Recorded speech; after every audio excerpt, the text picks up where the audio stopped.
Good day, lovely viewers. Welcome to Arcane Paradox.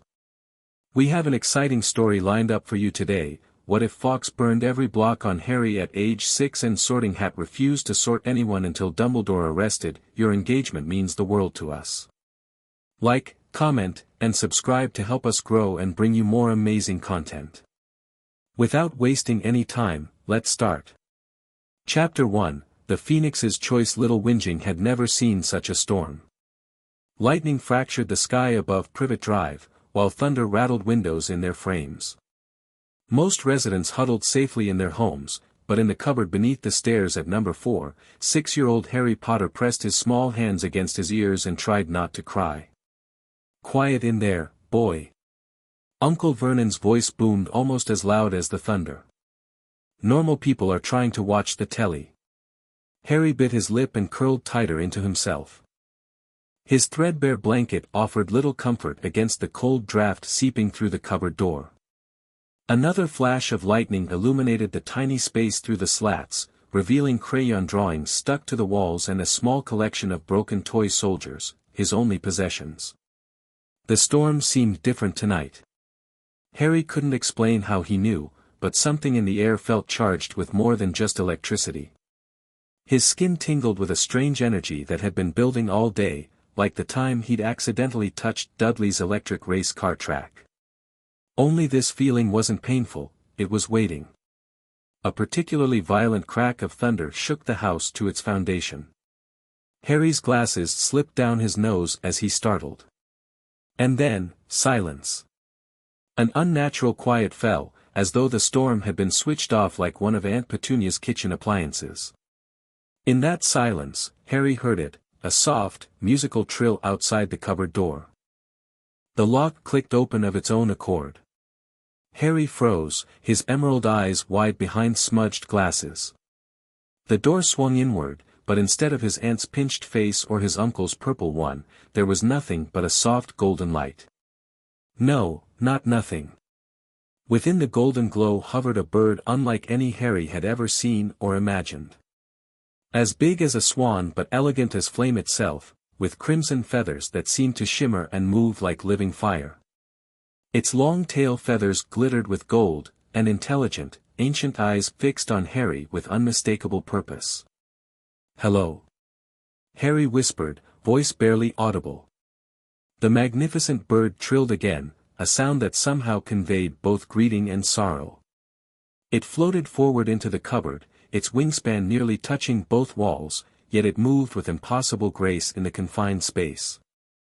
Harry should have been frightened, but he wasn't. The bird radiated warmth and safety. Tears gathered in Harry's eyes, though he didn't know why. Something about this creature spoke to a loneliness so deep he hadn't even recognized it as loneliness until now. The bird, Phoenix, something whispered in his mind, lowered its majestic head. A single pearlescent tear fell from its eye, landing on Harry's forehead precisely where his lightning-shaped scar marked his skin. The tear sizzled upon contact, and Harry gasped as warmth spread through his entire body. "What are you doing?" he breathed. The phoenix sang 3 clear notes that seemed to reverberate inside Harry's very bones. Then it extended one wing, gently touching the center of Harry's chest. Pain exploded behind Harry's eyes, not from the touch, but from somewhere deep inside him. It felt as though invisible chains he'd never known were wrapped around his heart were suddenly pulled tight, cutting into him. "Stop," he gasped, but even as the word left his lips, he realized the phoenix wasn't causing the pain, it was revealing it. Something was inside him, something foreign and restrictive, and the phoenix was showing him its presence. Images flashed through Harry's mind, a tall man with a long silver beard pointing a wooden stick at him, a cottage in ruins, a woman with red hair screaming, green light, and everywhere, chains, invisible, magical chains wrapped around his core like pythons, squeezing, restraining, diminishing.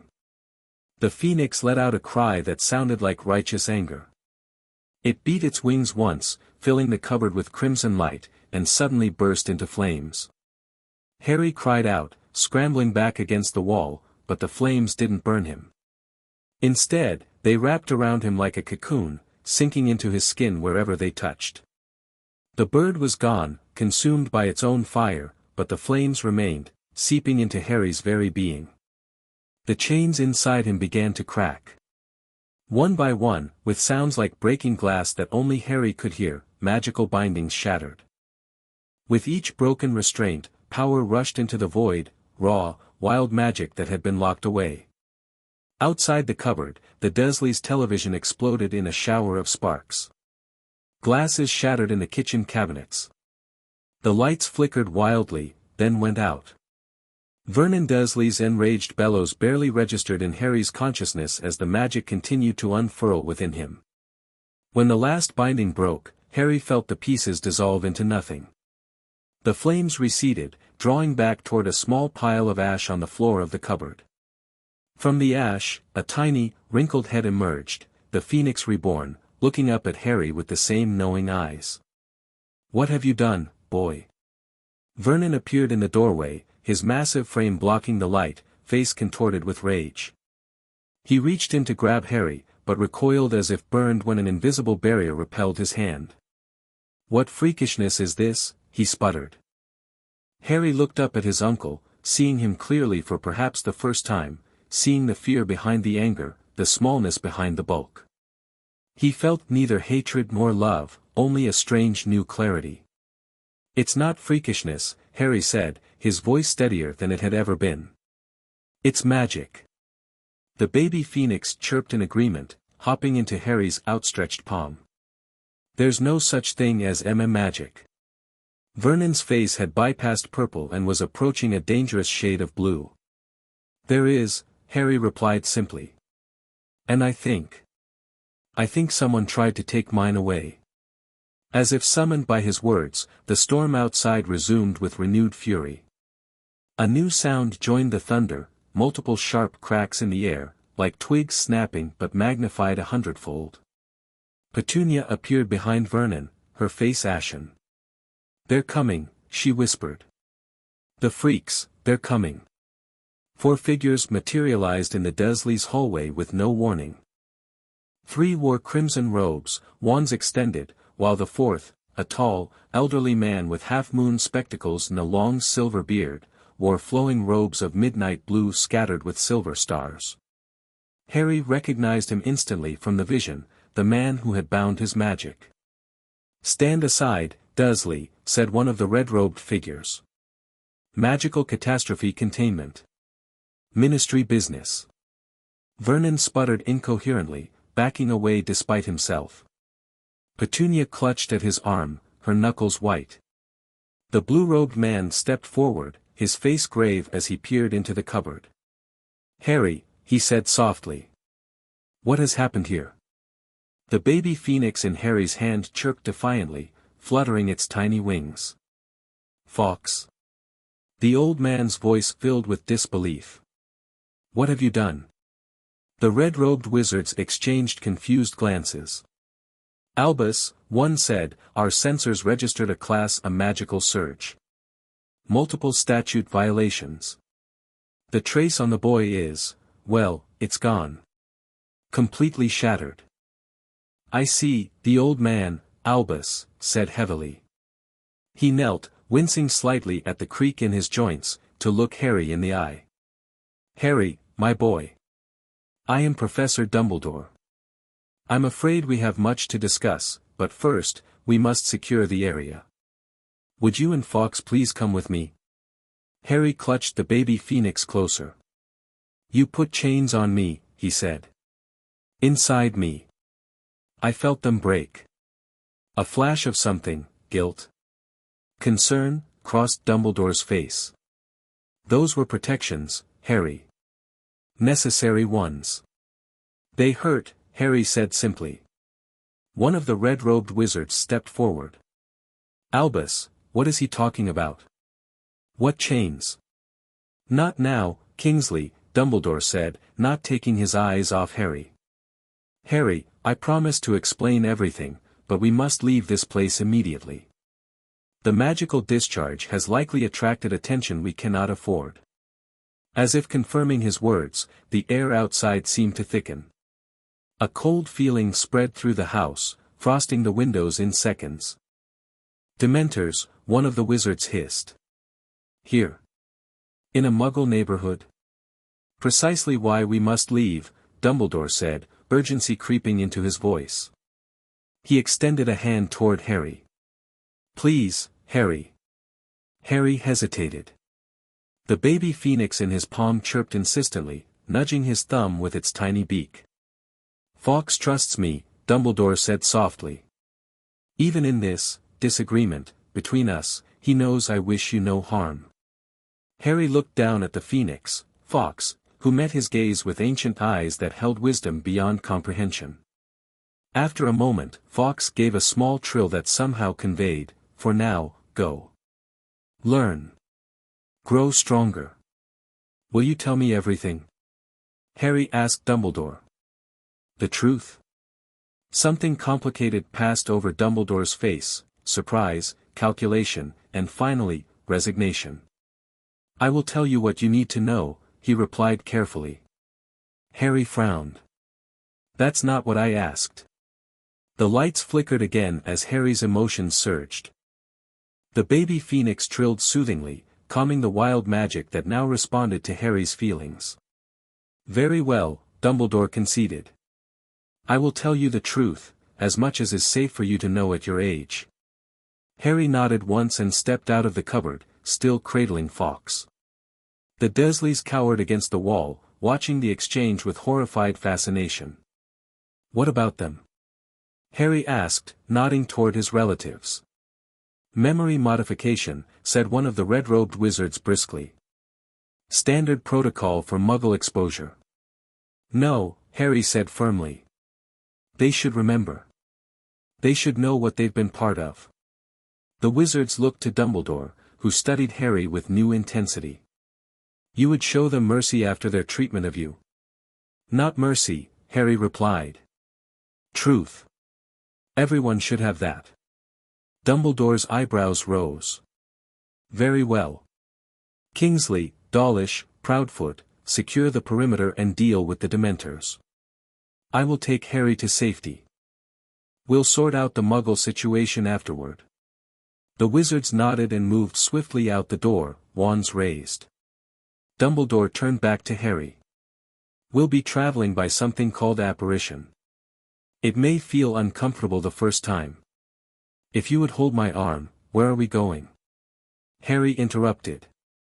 To my school, Hogwarts. It is the safest place for you now. And Fawkes? Dumbledore's eyes crinkled slightly. Fawkes lives at Hogwarts too, though it seems he has chosen to bond with you in a most unexpected way. Harry nodded and grasped Dumbledore's offered arm. The last thing he saw before the world compressed around him was Aunt Petunia's face, pale, frightened, but with something else there too. Something that might have been regret. Hogwarts Castle stood silhouetted against the night sky, its many towers reaching toward the stars like fingers grasping for magic itself.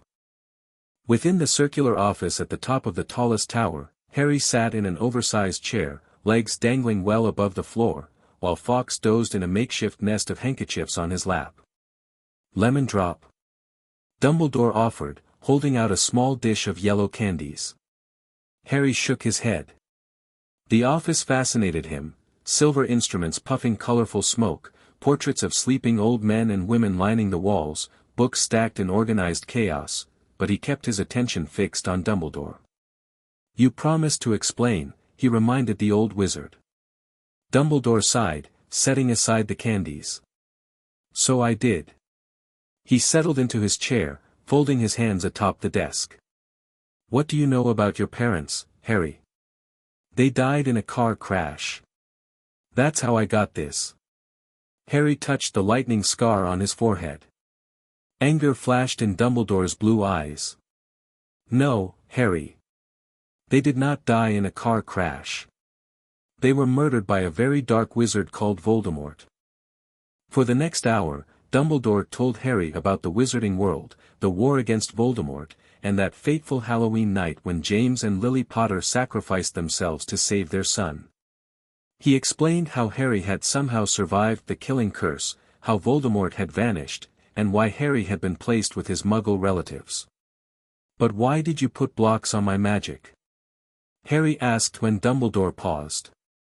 That's what they were, weren't they? Fawkes showed me. Dumbledore looked genuinely troubled. They were bindings, yes.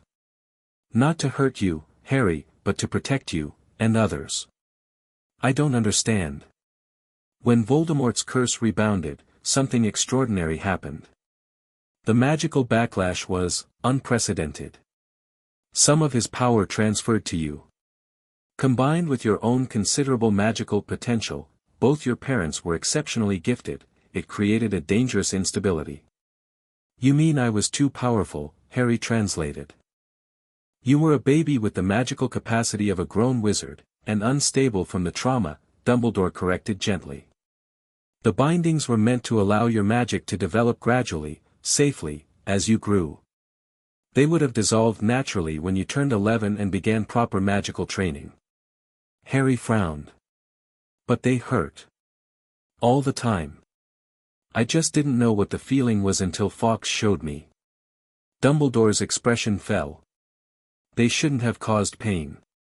If they did. He removed his half-moon spectacles, rubbing the bridge of his nose. Then I miscalculated gravely. The bindings should have been monitored, adjusted as you grew. I had monitoring charms, but they only showed your physical condition, not your magical comfort. Why didn't you check on me yourself? The question came out smaller than Harry intended.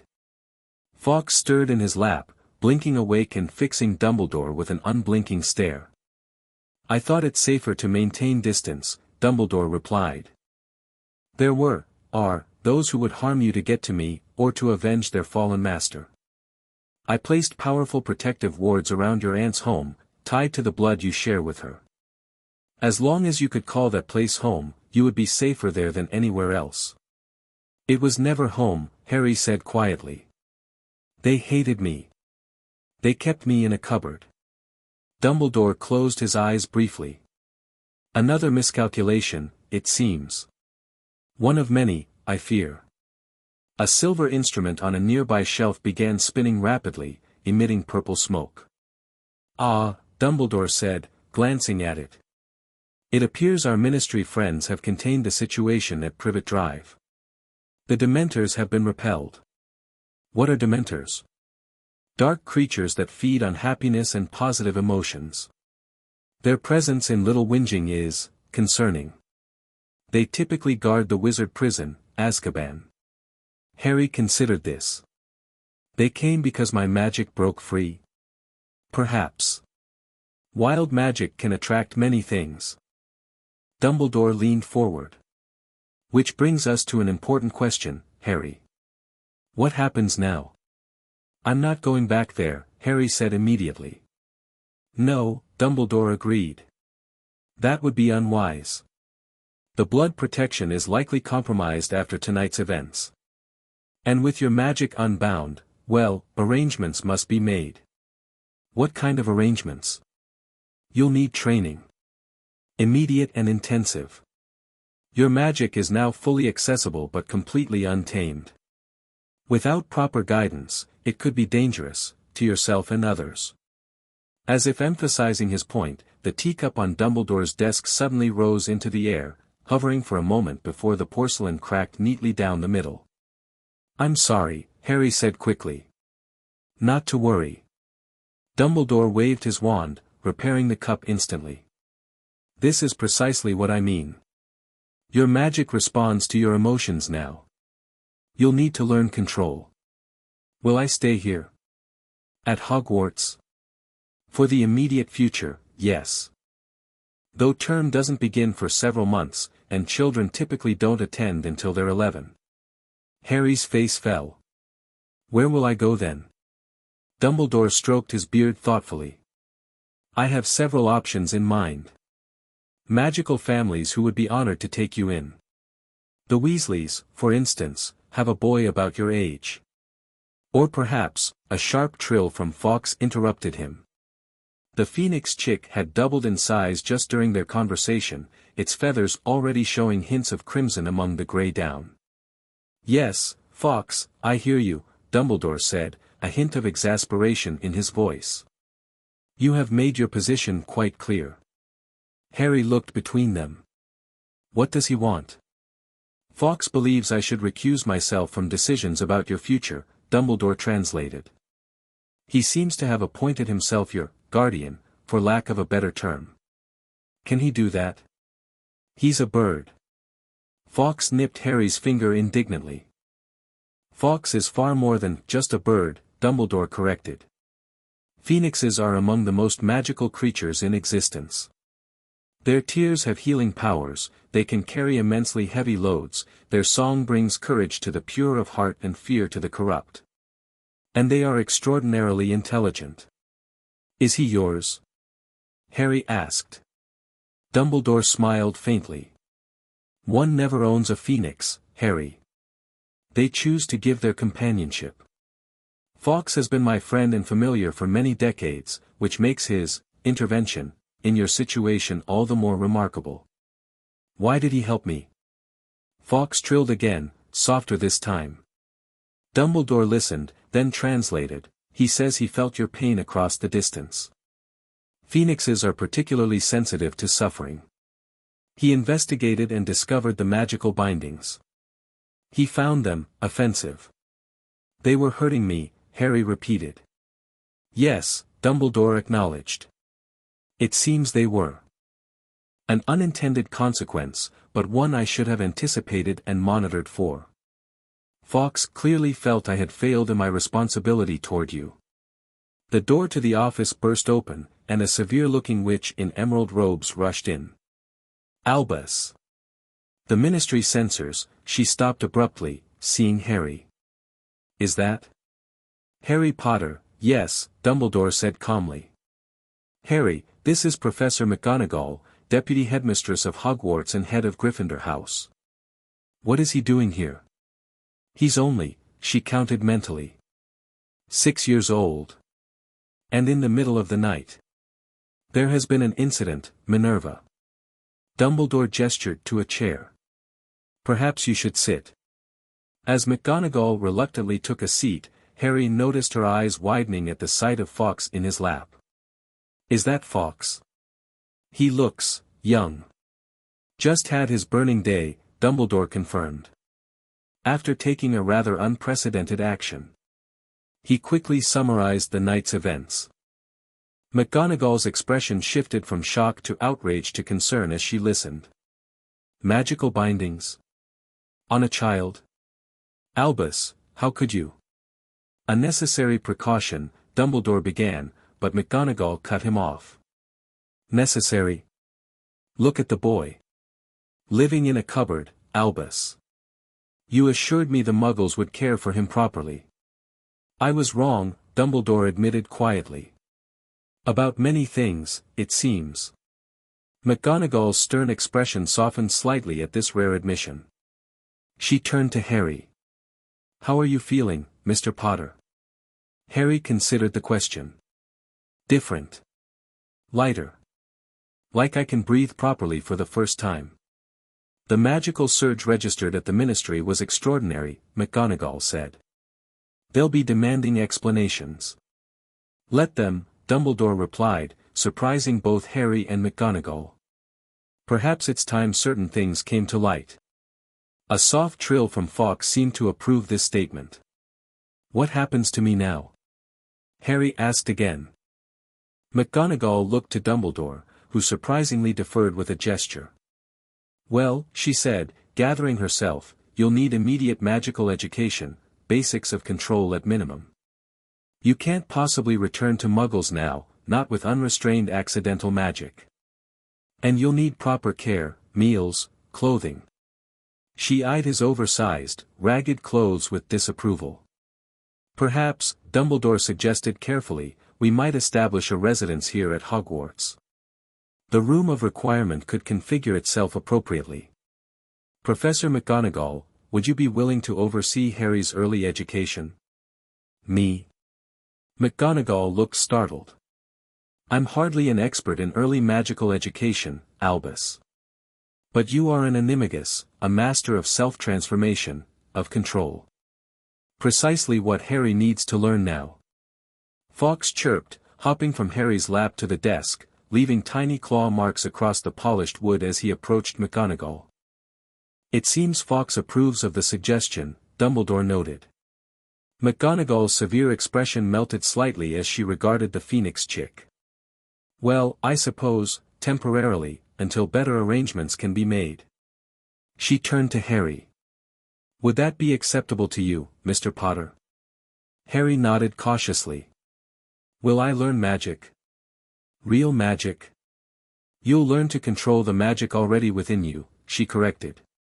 Proper spellwork will come when you're older and have a wand. My wand! Dumbledore suddenly exclaimed. Of course, that explains, he broke off, looking thoughtful. Explains what, Albus? McGonagall asked. A theory only, he replied evasively. Concerning Harry's connection to Voldemort and why Fawkes was so adamant about removing the bindings. Harry was about to press for details when the air in the office seemed to thicken. A wave of magic, pure, ancient, and somehow aware, rolled through the room. The portraits on the walls stirred, murmuring in alarm. What was that? McGonagall whispered. Dumbledore had gone very still. The castle, he said quietly. Hogwarts itself is responding to tonight's events. Hogwarts is alive? Harry asked, fascinated. Not alive in the way we are, Dumbledore explained. But after 1,000 years of housing magical children, absorbing the residue of countless spells, and being fortified by generations of headmasters and headmistresses, yes, the castle has developed a certain sentience. The wave of magic came again, stronger this time. Objects on the shelves rattled. The fire in the grate flared green, then blue, then back to orange. It knows, Dumbledore whispered. It knows what was done to Harry. And it doesn't approve, McGonagall added, clutching the arms of her chair. Fawkes spread his still-growing wings and trilled a song that somehow matched the frequency of the magical waves. The office filled with golden light as Phoenix and Castle communicated in a language beyond human comprehension. When the light faded, Fawkes hopped back to Harry, now the size of a robin, his feathers more red than grey. What just happened?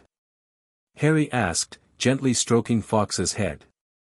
I believe, Dumbledore said heavily, that Hogwarts has just acknowledged you as rightfully belonging here. And more concerning, I believe it has withdrawn some measure of its cooperation with me. Albus? McGonagall looked alarmed. The wards are intact, he assured her. The castle's protections remain. But I sense. He closed his eyes briefly. I sense that Hogwarts has placed me on probation, shall we say. Can it do that? Harry asked. Apparently it can, Dumbledore replied with a wry smile. Magic, Harry, has its own wisdom sometimes. Its own justice. Like the Sorting Hat, McGonagall mused. It acts independently, makes its own decisions. At the mention of the Sorting Hat, a dusty old wizard's hat on a high shelf suddenly twitched. All eyes turned to it as it straightened itself, its leather folds forming something like a face. The child speaks truth, the hat said in a creaky voice. Magic has wisdom. Magic has memory. Magic has justice. It turned its pointed tip toward Dumbledore. Beware, headmaster. The bindings you placed upon this child have awakened something that slumbered. I feel it stirring throughout the castle, throughout all magical Britain, perhaps. What do you mean? Dumbledore asked sharply. But the hat fell silent, returning to its inanimate state. Most unusual, McGonagall murmured. The hat rarely speaks outside the sorting ceremony. Dumbledore rose from his desk, suddenly looking every year of his considerable age. Minerva, would you please show Harry to the room of requirement?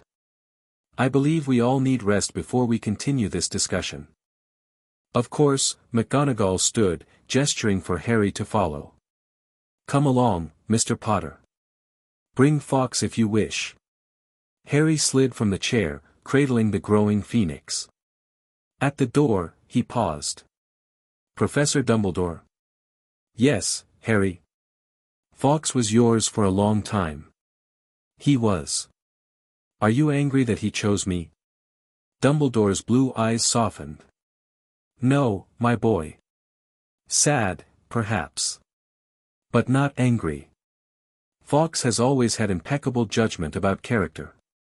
If he has chosen to bond with you, then you must be very special indeed. Harry nodded and followed McGonagall out, leaving Dumbledore alone with his troubled thoughts and the silent judgment of the Sorting Hat. News traveled quickly in the wizarding world, even news that was supposedly secret. Within days of Harry's arrival at Hogwarts, rumors circulated through the Ministry, through pureblood parlors, through the shadowy networks of those who had served the Dark Lord. Harry Potter had been found. His magic had broken free. Dumbledore had somehow been involved. Hogwarts itself was restless. In a dreary house in Spinner's End, Severus Snape received an urgent summons from Dumbledore. In a grand manor in Wiltshire, Lucius Malfoy heard whispers from his Ministry contacts. In a crooked house outside Ottery St. Catchpole, Arthur Weasley returned from work with a troubled expression, pulling his wife aside for a private conversation. And in Albania, in the darkest part of an ancient forest, something that was less than a ghost but more than a memory stirred at the disturbance in the magical ether. It had been waiting, conserving what little strength remained to it. Perhaps the time to act was approaching faster than anticipated. But none of these ripples in the wizarding world concerned Harry Potter as he sat cross-legged on the floor of the Room of Requirement, now configured as a comfortable apartment with adjoining practice space. Across from him sat Minerva McGonagall, a feather floating between them. Concentrate, Mr. Potter, she instructed. Feel the magic inside you. It's not separate from you, it is you. Direct it gently. Harry stared intently at the feather. For the past 3 days, McGonagall had been teaching him basic magical control. His power, now unbound, tended to surge unpredictably with his emotions. Cups shattered when he was startled. Windows rattled when he laughed. Once, when he'd had a nightmare about the cupboard, every book in his room had flung itself against the walls. Gently, McGonagall repeated as the feather began to rise jerkily. Like breathing. In and out. Harry exhaled slowly, and the feather steadied, hovering serenely. Excellent, McGonagall allowed herself a small smile. Now, can you move it in a circle?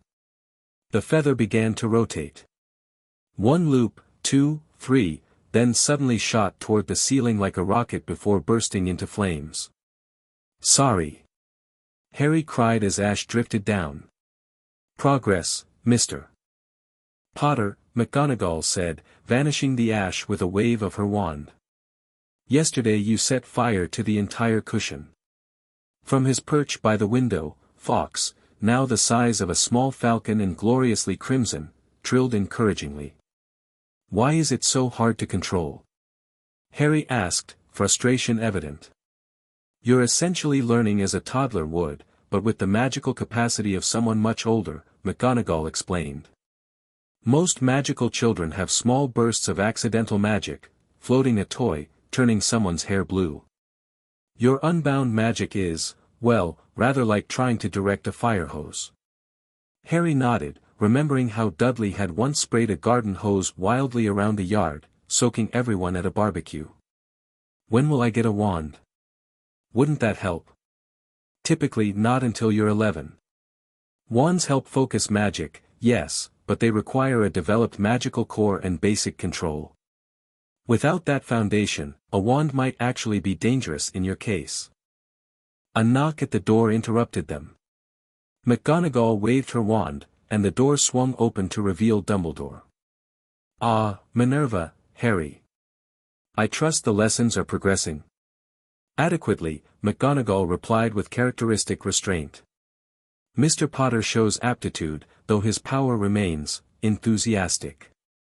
Dumbledore's eyes twinkled briefly before growing serious. I'm afraid I must interrupt. The Minister for Magic has requested a meeting, about Harry. Harry tensed. Am I in trouble? No, my boy. But the magical event at Privet Drive was impossible to conceal. Questions are being asked. Minister Bagnold wishes to understand what happened. The ministry has no authority over Hogwarts students, McGonagall said sharply. True, but Harry is not technically a student yet. And the circumstances are, shall we say, politically sensitive. Dumbledore turned to Harry. Would you be willing to meet with the minister? I will be present throughout, as will Professor McGonagall if you wish. Harry looked to Fawkes, who had become something of a barometer for trustworthiness in Harry's mind. The Phoenix considered, then gave a cautious trill. Okay, Harry agreed. But Fawkes comes too.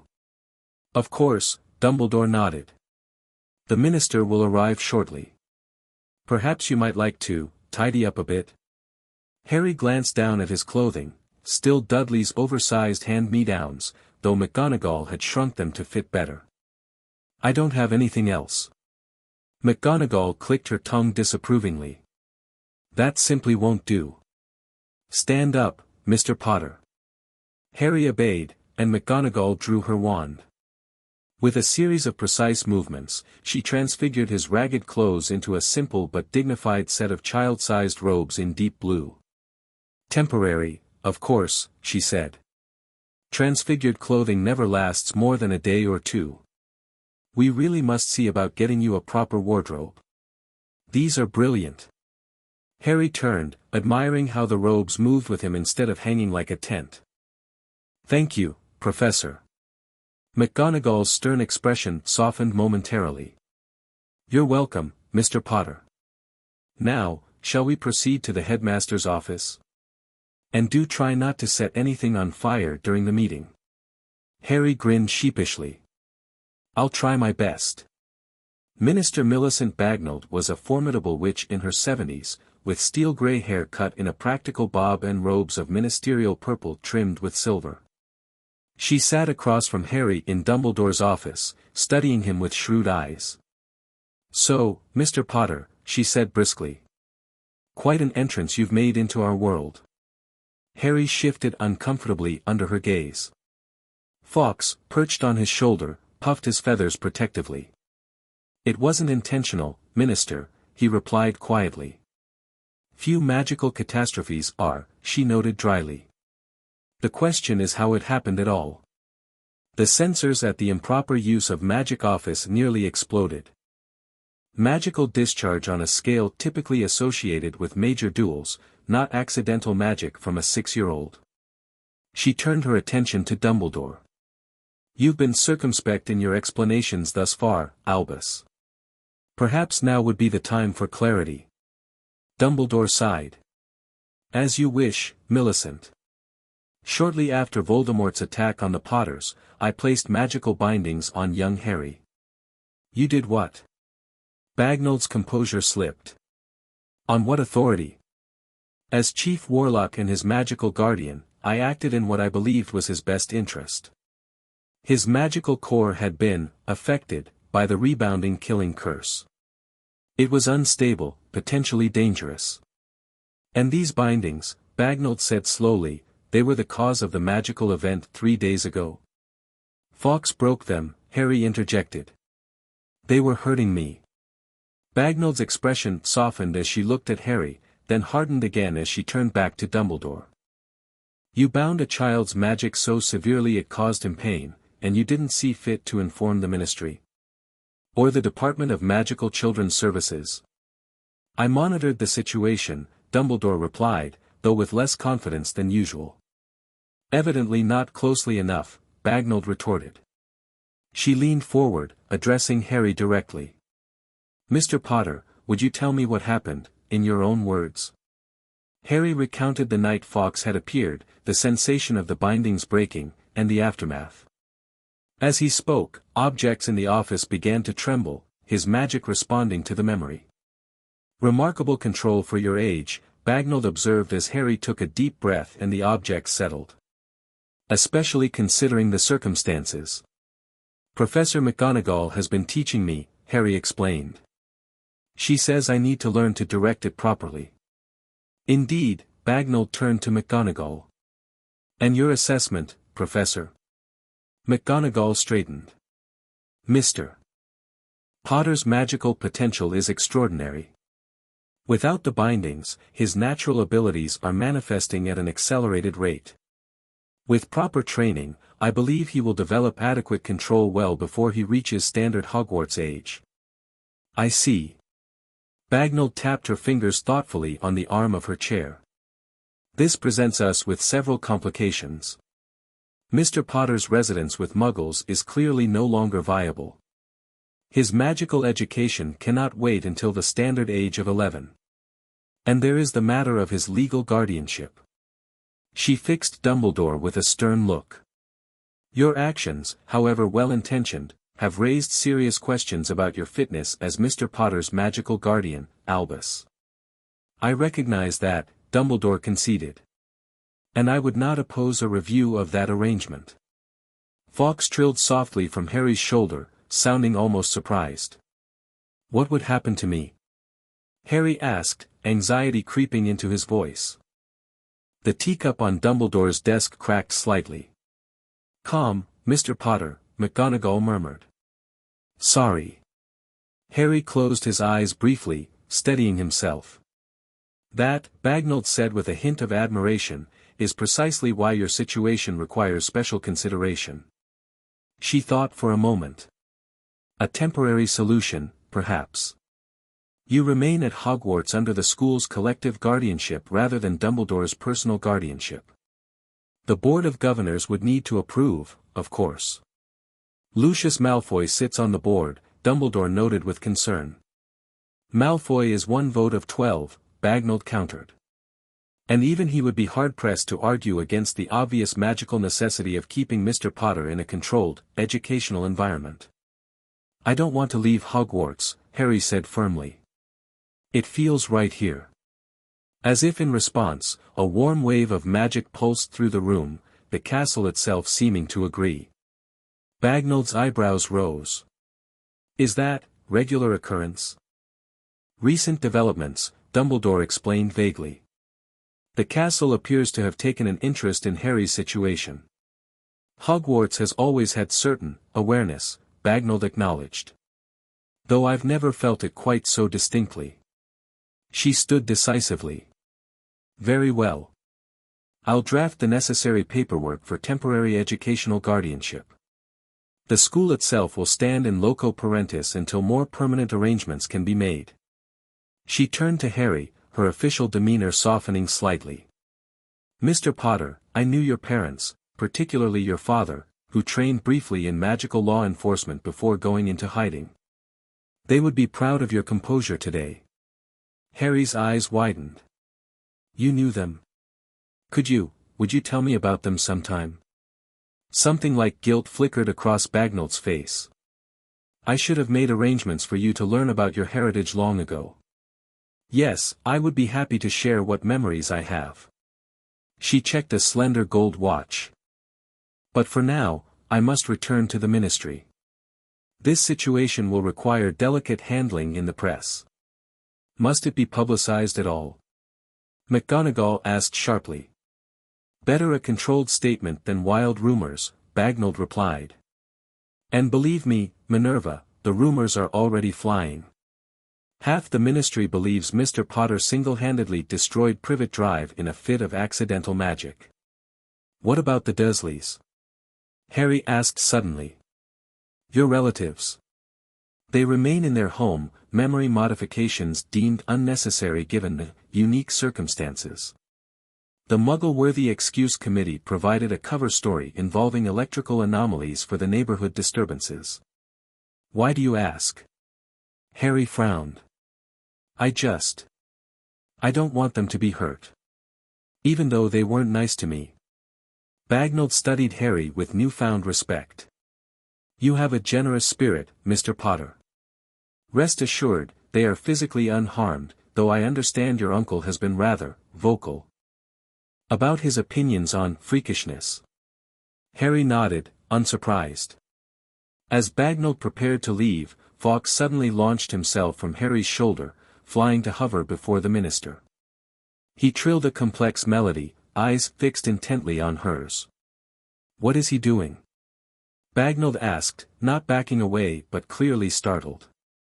"I believe," Dumbledore said slowly, "he is asking for your oath. Your genuine commitment to Harry's well-being. Is he now?" Bagnold looked bemused. "Well, Mr. Fawkes, you have it. As Minister for Magic, I swear to act in Harry Potter's best interest in this matter." Fawkes studied her a moment longer, then trilled once more before returning to Harry. "Did he accept?" Harry whispered to the Phoenix. Fawkes gave a short, affirmative chirp. "Good enough for me," Harry told Bagnold with a small smile. After the minister departed, Harry turned to Dumbledore. "Sir. When will I learn about Voldemort? About why he came after my parents? About why I survived when they didn't?" The twinkle vanished from Dumbledore's eyes. "Those are heavy questions for one so young, Harry." "But I need to know," Harry insisted. "It's my life." McGonagall and Dumbledore exchanged glances. "Perhaps," McGonagall suggested, "certain information could be shared as Mr. Potter demonstrates the maturity and magical control to handle it. A graduated approach." "That seems reasonable," Dumbledore agreed, looking relieved. Harry wanted to argue but sensed he'd gotten as much concession as he would today. "Fine. But I want real answers, not just what you think I should know." "We shall endeavor to be forthright," Dumbledore promised, though Harry noted the careful wording. As they left the office, Harry felt Fawkes nuzzle against his cheek encouragingly. Despite everything, he couldn't help but feel a surge of excitement. He had magic, real, powerful magic. He was learning to control it. He would never have to return to the Dursleys. And someday, he would know the truth about his past. For the first time in his memory, Harry Potter had hope. 5 years passed with the speed of phoenix flight. Harry grew from a small, malnourished 6-year-old into a healthy, confident 11-year-old with extraordinary magical control for his age. Living at Hogwarts year-round had given him unique advantages: daily instruction from various professors, access to the library, and the constant companionship of Fawkes, who had become his familiar in every sense of the word. As promised, Harry had been gradually informed about Voldemort, his parents' role in the Resistance, and the prophecy that had marked him. Each revelation had been difficult, but Harry had processed them with a maturity that surprised even McGonagall. Life at Hogwarts wasn't normal by any standards. Harry had no classmates for most of the year, though he'd been introduced to several magical children his age, including the Weasleys and the Bones family. During summers, he occasionally stayed with these families to experience life outside the castle. But Hogwarts remained his true home, the place where he belonged. Relations between Harry and Dumbledore had improved gradually. The headmaster had made genuine efforts to make amends, sharing stories of Harry's parents and teaching him advanced magical theory as his control developed. Harry had neither fully forgiven nor fully trusted Dumbledore, but they had reached an understanding. Now, on September 1, 1991, Harry stood in the entrance hall beside Professor McGonagall, waiting for the arrival of the first-year students, his future classmates. For the first time, he would be a regular student, not the castle's special resident. "Nervous, Mr. Potter?" McGonagall asked, noting his fidgeting. "A bit," Harry admitted. "It's going to be strange having classmates all the time." "Indeed. Though I expect you'll adapt quickly." She straightened his tie, Gryffindor colors, though he hadn't been officially sorted yet. "An accommodation to his unique situation. Remember, while your magical education has been unconventional, you are still a first-year student. Try not to show off." Harry grinned. "Yes, Professor." Fawkes, now a magnificent adult phoenix, circled overhead before landing on Harry's shoulder. After 5 years of companionship, they moved in perfect harmony, the bird's weight no burden to Harry. "And do try to explain Fawkes tactfully," McGonagall added. "A phoenix familiar is unusual." "I know.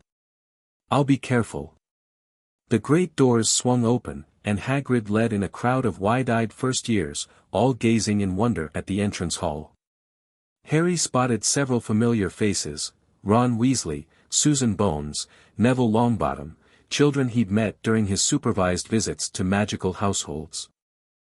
The students' whispers and pointing fingers made it clear they'd already heard Harry Potter would be joining their year. Many were craning their necks, trying to spot him among their ranks, not realizing he was already waiting in the hall with McGonagall. "That's Harry Potter," a voice hissed as the students noticed him standing apart. "With Professor McGonagall. And is that a phoenix?" The whispers multiplied. Harry fought the urge to fidget under their stares. "Good evening," McGonagall addressed the new arrivals. "Welcome to Hogwarts. In a few moments, you will pass through these doors and join your classmates, but before you take your seats, you must be sorted into your houses." As she continued her standard welcome speech, Harry noticed something odd. The sorting hat, which had been placed on its usual stool ahead of the ceremony, was twitching more than usual. It seemed almost agitated. McGonagall apparently noticed too, faltering slightly in her speech before continuing smoothly. When she finished, she turned to lead the students into the Great Hall.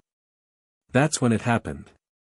The sorting hat suddenly straightened on its stool, its tip pointing upward like an accusing finger. When it spoke, its voice was louder than Harry had ever heard it, echoing through the entrance hall and beyond. "I will not sort," it declared. "Not one student shall be placed while injustice remains." The first years gasped collectively. McGonagall froze mid-step. "What is the meaning of this?" she demanded, approaching the hat. 5 years I have watched," the hat continued. 5 years since magic was freed in the child who lived. 5 years since the castle itself awakened to manipulation. I will sort no more until the architect of broken trust faces judgment." The great doors to the hall burst open again, and Dumbledore strode through, his face grave. "What is happening here?" As if in answer, a wave of magic rolled through the castle, the same sensation Harry had felt that first night 5 years ago, but stronger now, more purposeful. The torches flickered. The stone floor trembled. "The castle demands justice," the hat declared. "As do I. As does magic itself." "For what crime?" Dumbledore asked quietly. "You know, Albus Dumbledore," the hat replied. "The binding of magic. The suppression of power. The manipulation of destiny." The first years looked between Dumbledore, the hat, and Harry in confusion. Fawkes trilled softly, a sound of vindication. "I acted to protect," Dumbledore began. "You acted to control," the hat interrupted. "And in doing so, violated the most sacred trust of magic itself." Another wave of magic surged through the hall. Overhead, the enchanted ceiling of the Great Hall, visible through the open doors, began to swirl with unnatural storm clouds. "The sorting ceremony cannot proceed," the hat announced. "I will not sort another student until Albus Dumbledore faces proper judgment for his actions against Harry Potter and magic itself." The hall erupted in whispers. Harry stood frozen, feeling the weight of every eye upon him. This was not how he had imagined his first official day as a Hogwarts student. And yet, a small part of him felt vindicated. The hat had spoken the truth he'd felt for 5 years, even as he'd learned to work alongside Dumbledore. "This is unprecedented," McGonagall said, looking between the hat and Dumbledore. "Albus, what do we do?" Dumbledore's gaze found Harry's across the crowd. For a long moment, they simply looked at each other, the old wizard who had bound a child's magic, and the young wizard who had grown into his power despite those bindings. "It seems," Dumbledore said at last, "that tonight's sorting will not take place as planned."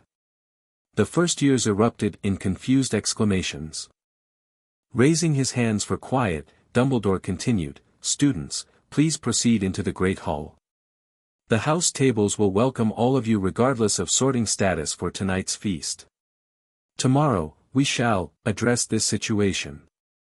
As the bewildered first years filed past Harry into the Great Hall, many staring openly at him and Fawkes, Dumbledore approached.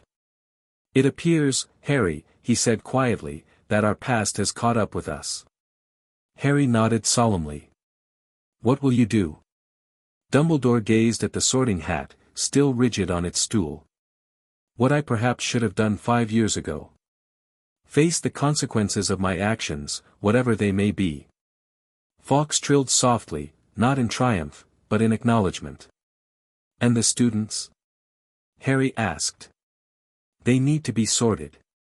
"Indeed they do." Dumbledore's eyes held a trace of their old twinkle despite the gravity of the moment. "It seems we have quite the mystery to solve, how to appease an ancient magical artifact and a sentient castle." As they walked together into the Great Hall, the enchanted ceiling still swirling with magical storm clouds, Harry couldn't help but wonder what this new chapter would bring. For 5 years, he had learned and grown within Hogwarts' protective walls. Now, it seemed, the castle itself was demanding justice on his behalf. The boy who lived had become the catalyst for something bigger than himself, a reckoning with how magic itself should be treated. And somewhere deep inside, in the place where his magic flowed freely after years of painful restriction, Harry felt it was right. Magic would have its justice. And Hogwarts would never be the same. Chapter 2, The Hat's Judgment. Thunder rumbled across the enchanted ceiling of the Great Hall, magical lightning splitting the illusory sky as hundreds of students stared upward in wonder and apprehension. Unlike the usual weather reflections, these storm clouds pulsed with purpose, swirling in tight, deliberate patterns that occasionally formed shapes resembling faces, or hands, or once, briefly, what looked like the Hogwarts crest torn in two. "It's angry," Hermione Granger whispered to no one in particular as she settled at what would normally be the Gryffindor table, though house designations seemed meaningless now. "The castle is actually angry." Beside her, a tall red-headed boy nodded. "Dad said something weird was happening at Hogwarts, but—" Ron Weasley trailed off, watching as Harry Potter entered the hall alongside Dumbledore. "Blimey, that's really him, and that's a phoenix." The entire hall fell silent as Harry and Fawkes made their way toward the staff table. For Harry, who had roamed these halls freely for 5 years, it felt surreal to suddenly be the center of such intense scrutiny. He kept his eyes forward, shoulders straight, just as Professor McGonagall had taught him. "Remaining students," Dumbledore's voice echoed throughout the hall once he reached the podium, "welcome to what promises to be an unusual year at Hogwarts." A nervous titter ran through the crowd. "As you have no doubt noticed, we face an unprecedented situation. The Sorting Hat has refused to perform its duties until certain conditions are met." Dumbledore's eyes briefly found Harry's before continuing. "Until this matter is resolved, all first-year students are welcome at any house table. The dormitories will temporarily expand to accommodate additional residents." Murmurs broke out across the hall. At the staff table, several professors exchanged concerned glances. "This is a temporary measure," Dumbledore assured everyone. "I am confident we will resolve this matter swiftly. Now, let us enjoy our feast, and worry about sorting tomorrow." Food appeared on the golden plates, but the usual excited chatter that accompanied the welcoming feast was subdued, punctuated by frequent glances at Harry and the still stormy ceiling. Harry made his way to the Gryffindor table where he recognized several familiar faces. "All right, Harry." Ron greeted him with casual familiarity born of several summers spent at the Burrow. "Been better," Harry replied honestly, sliding onto the bench as Fawkes settled on his shoulder. The magnificent bird drew gasps of admiration from nearby students. "Is that really your familiar?" asked a girl with bushy brown hair whom Harry didn't recognize. "I read about phoenixes in Fantastic Beasts and Where to Find Them, but the book said they almost never bond with wizards." "This is Fawkes," Harry confirmed. "And you are?" "Hermione Granger," she answered promptly, extending her hand. "I've read about you too, of course. You're in Modern Magical History and The Rise and Fall of the Dark Arts. Though none of the books mentioned you living at Hogwarts or having a phoenix familiar." "The books got a lot wrong," Harry said, shaking her hand. I'd be careful about believing everything you read about me.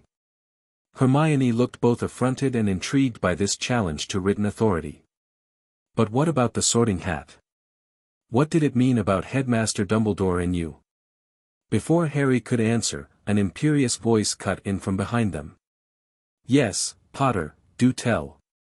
Some of us have been kept in the dark about the great Harry Potter's special privileges. Harry turned to see a pale boy with slicked-back platinum blonde hair, flanked by two larger boys. He recognized him immediately from brief, awkward encounters during ministry functions. Malfoy, Harry acknowledged. I don't have special privileges. No. Draco Malfoy's eyebrows rose. Living at Hogwarts for years before anyone else.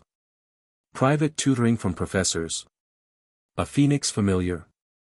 Sounds like privileges to me. He glanced meaningfully at Fawkes.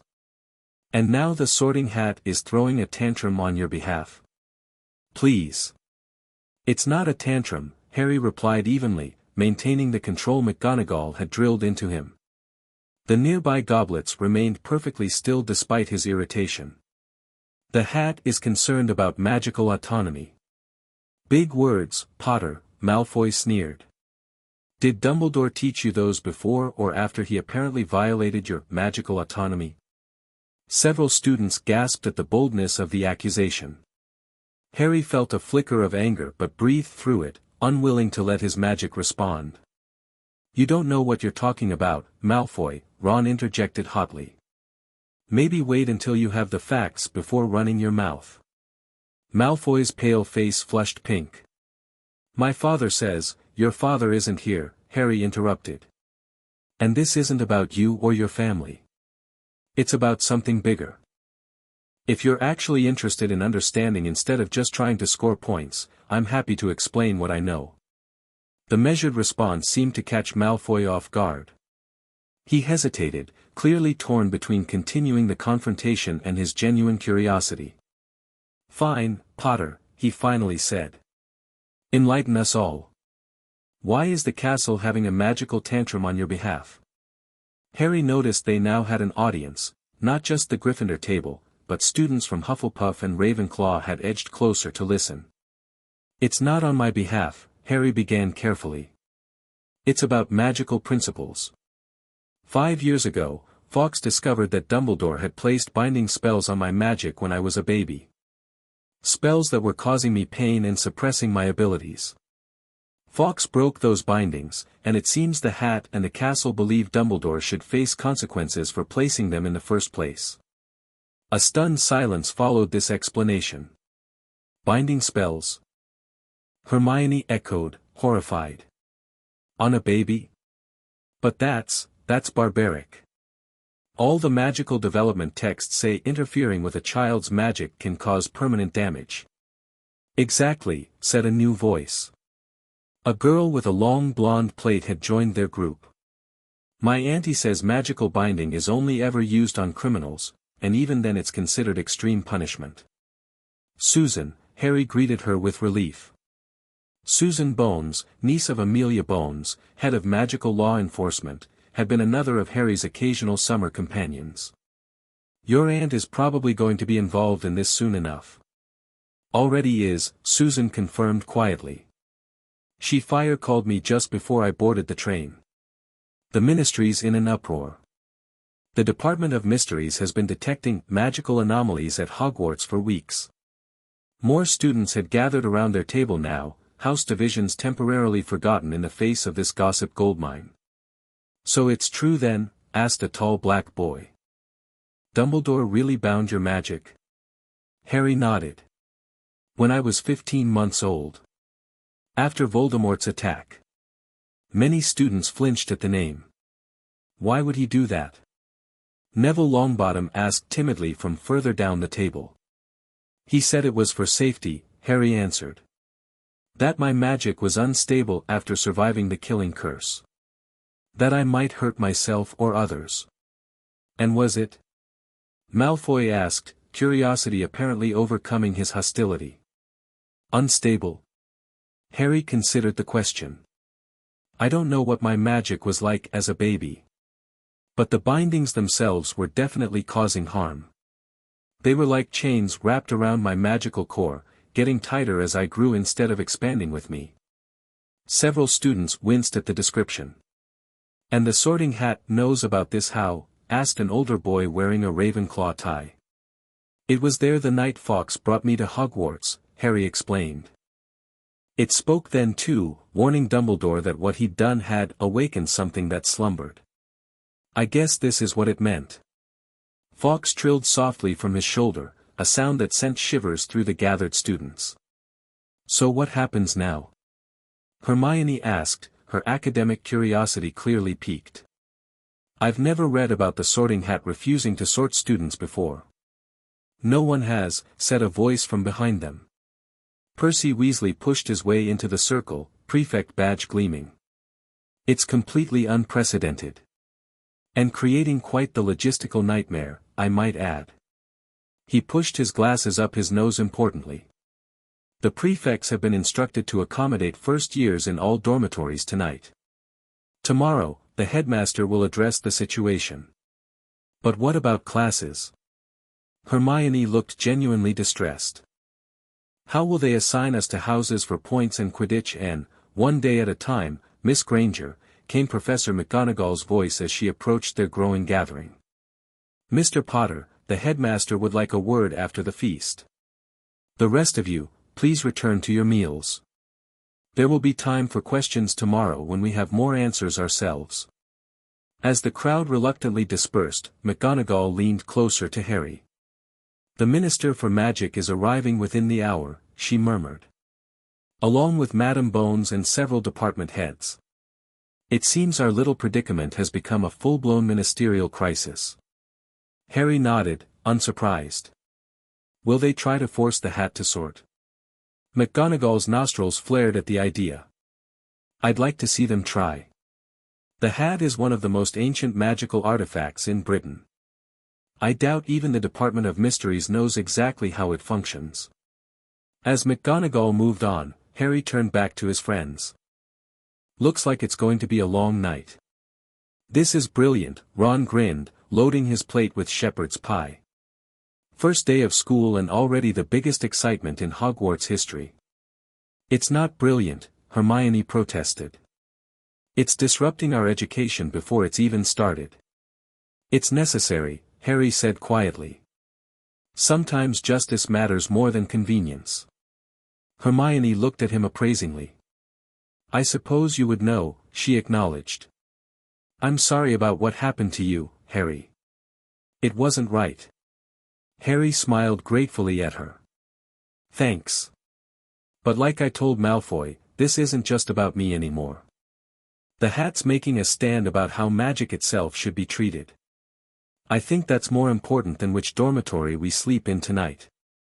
As the meal progressed, Harry became aware of the ripple effect of conversation spreading outward from their table, students passing along what they'd heard, theories growing more elaborate with each retelling. By dessert, he'd overheard everything from claims that Dumbledore had tried to turn him into a squib to assertions that Harry was now the most powerful wizard in Britain because of his unleashed magic. The truth, as usual, was more complicated than any of the rumors. Absolutely not. Minister Cornelius Fudge declared, his bowler hat quivering in his hands as he paced Dumbledore's office. "This is intolerable, Dumbledore. The Sorting Hat cannot simply go on strike." "And yet, it has," Dumbledore replied calmly from behind his desk. Harry sat quietly in a corner chair, instructed to observe but not intervene unless directly addressed. "But what are we to do with the students?" Fudge continued. "Parents will be outraged. The Board of Governors will demand action. Which is precisely why we've asked young Harry to join us," Dumbledore gestured toward Harry.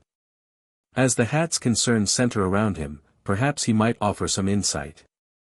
All eyes turned to Harry, not just Fudge and Dumbledore, but Amelia Bones, stern and monocled, Bartemius Crouch Sr., rigid in his formal robes, and Minerva McGonagall, her expression carefully neutral. "Mr. Potter," Amelia Bones spoke first, her voice crisp but not unkind. You've lived at Hogwarts for 5 years now. Have you ever observed the Sorting Hat behave unusually before tonight? Harry considered the question. It doesn't normally talk outside the sorting ceremony, but it did the night I first came here. It warned Professor Dumbledore then that binding my magic had awakened something that slumbered. And what do you believe it meant by that? She pressed. I think. Harry paused, choosing his words carefully. I think magic itself has some kind of awareness. Not like a person, but more like an ecosystem that can sense when it's being harmed or manipulated. Crouch scoffed. Preposterous. Magic is a force to be channeled, not a sentient entity.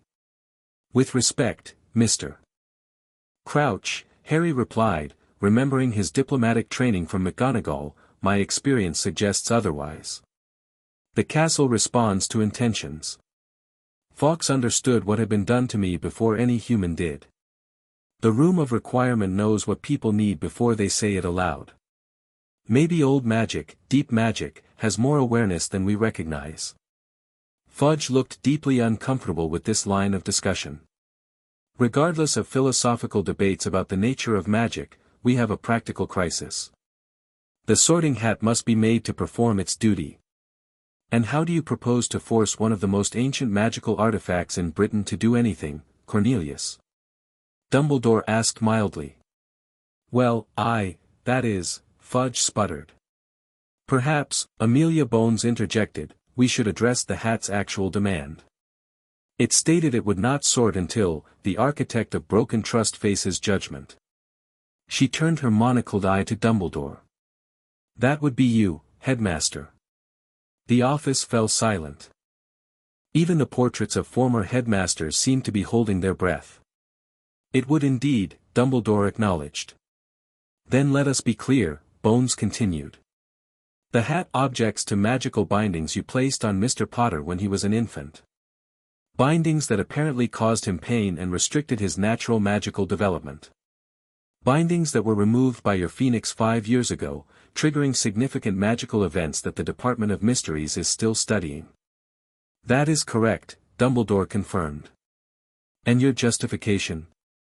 Crouch demanded. Dumbledore sighed heavily, suddenly looking every year of his considerable age.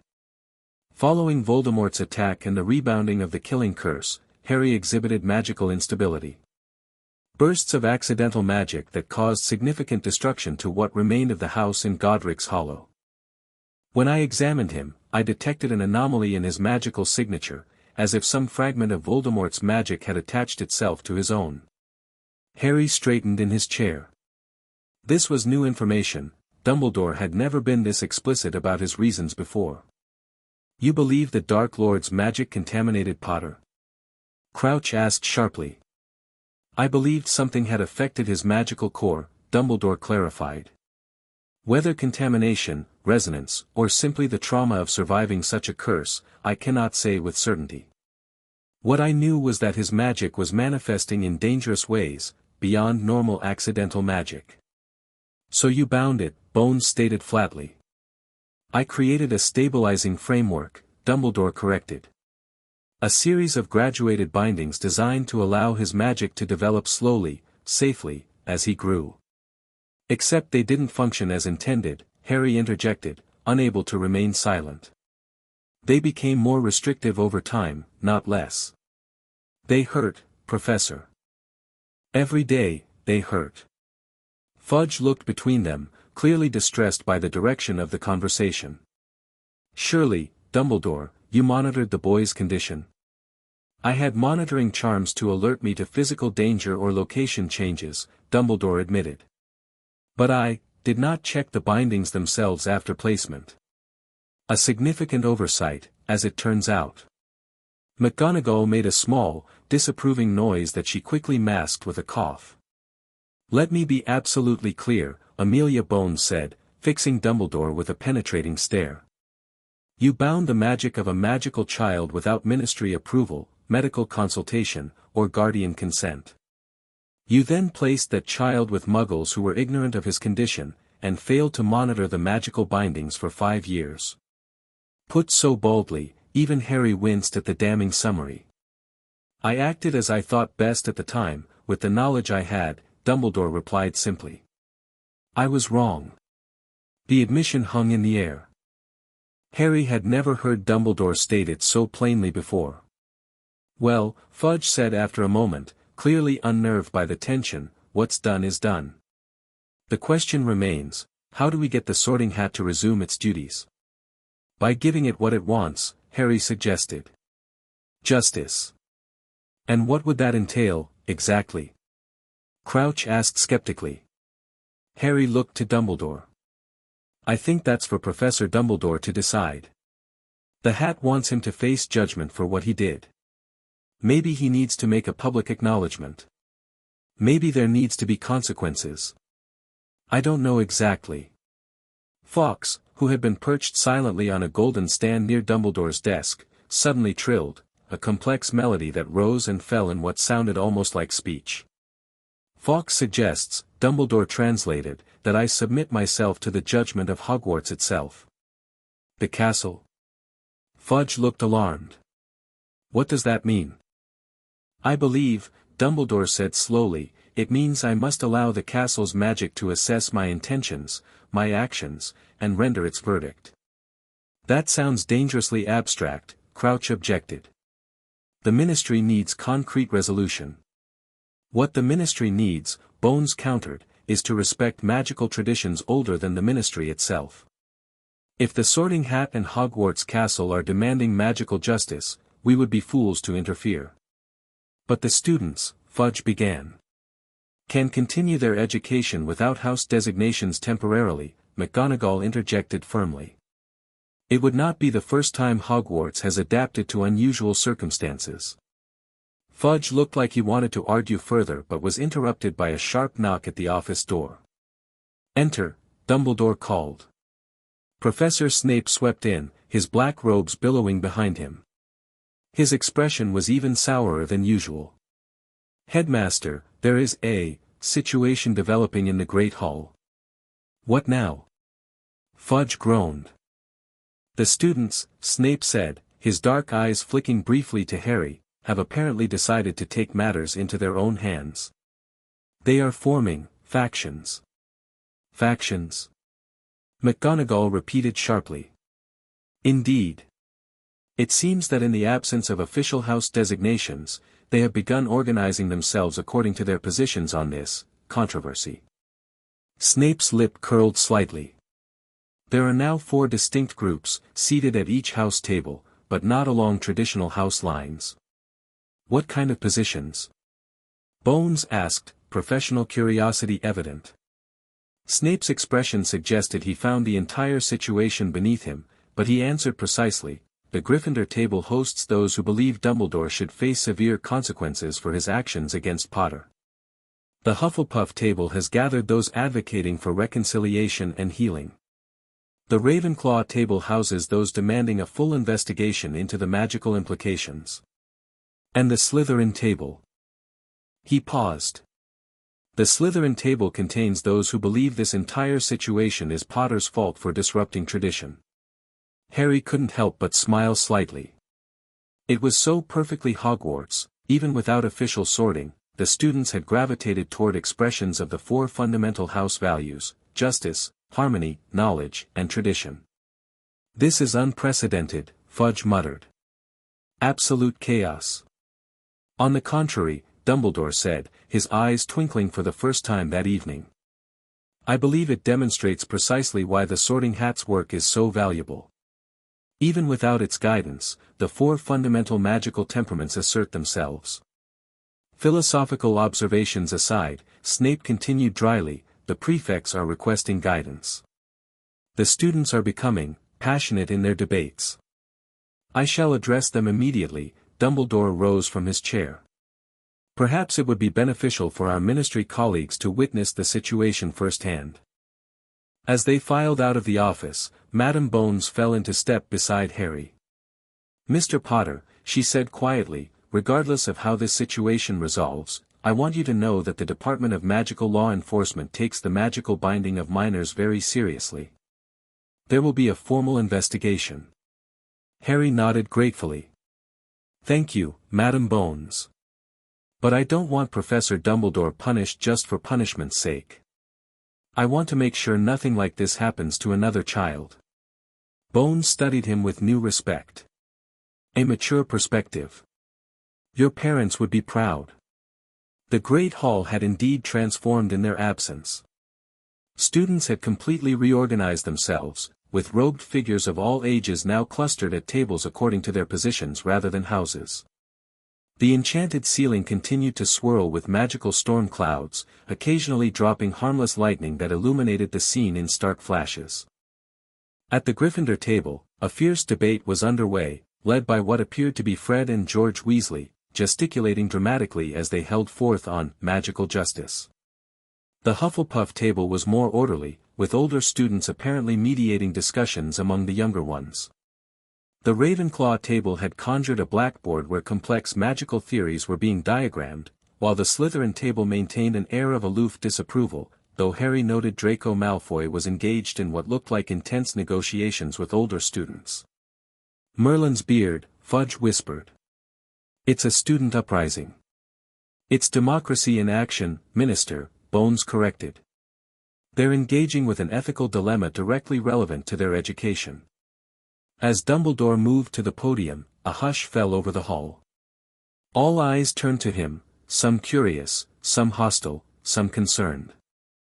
"Students of Hogwarts," he began, his voice carrying effortlessly, "I see you have wasted no time in addressing our unusual circumstances with creativity and passion. While I admire your initiative, I must ask you to pause your deliberations temporarily." He surveyed the room, making eye contact with students at each table before continuing. "The Sorting Hat has made its position clear. It demands that I, as headmaster, face judgment for actions I took regarding Harry Potter 10 years ago. Actions which, I must acknowledge publicly, were mistaken." A ripple of whispers swept through the hall. Dumbledore almost never admitted error, and certainly not in front of the entire school. "I placed magical bindings on Harry as an infant, believing I was protecting him and others from unstable magic following his encounter with Voldemort." Gasps and flinches followed the name, but Dumbledore continued steadily. "Those bindings proved harmful over time, causing young Harry pain and restricting his natural magical development. 5 years ago, Fawkes," he gestured to the phoenix now perched on Harry's shoulder, "recognized this harm and broke the bindings, bringing Harry to Hogwarts for proper magical education." At the Ravenclaw table, several students were frantically taking notes. "The Sorting Hat believes I must face consequences for these actions. And after much reflection, I agree." The hall fell completely silent, even the magical storm clouds pausing in their rotation. "Therefore, tomorrow morning at sunrise, I will submit myself to the judgment of Hogwarts Castle itself, one of the oldest and wisest magical entities in Britain. I will accept whatever verdict it renders, be it forgiveness, censure, or—" He paused, "removal from my position as headmaster." Shocked exclamations echoed around the hall. Minister Fudge looked like he might faint. "Until that time," Dumbledore continued, "I ask all students to return to their dormitories, wherever the prefects have arranged for you to sleep tonight, and to treat one another with respect despite your differing positions on this matter." As the students began to rise, many still whispering excitedly, Harry noticed something extraordinary. The Sorting Hat, which had been brought to the Great Hall and placed on its stool during their absence, gave a small nod of approval. It was a tiny movement, but unmistakable. "It agrees," Harry murmured to Madam Bones. "It accepts Dumbledore's proposal. A judgment by Hogwarts itself," she mused. "In all my years in magical law enforcement, I've never witnessed such a thing. I'm not sure anyone alive has." As students filed out, many cast curious glances toward Harry, who remained with the adults near the staff table.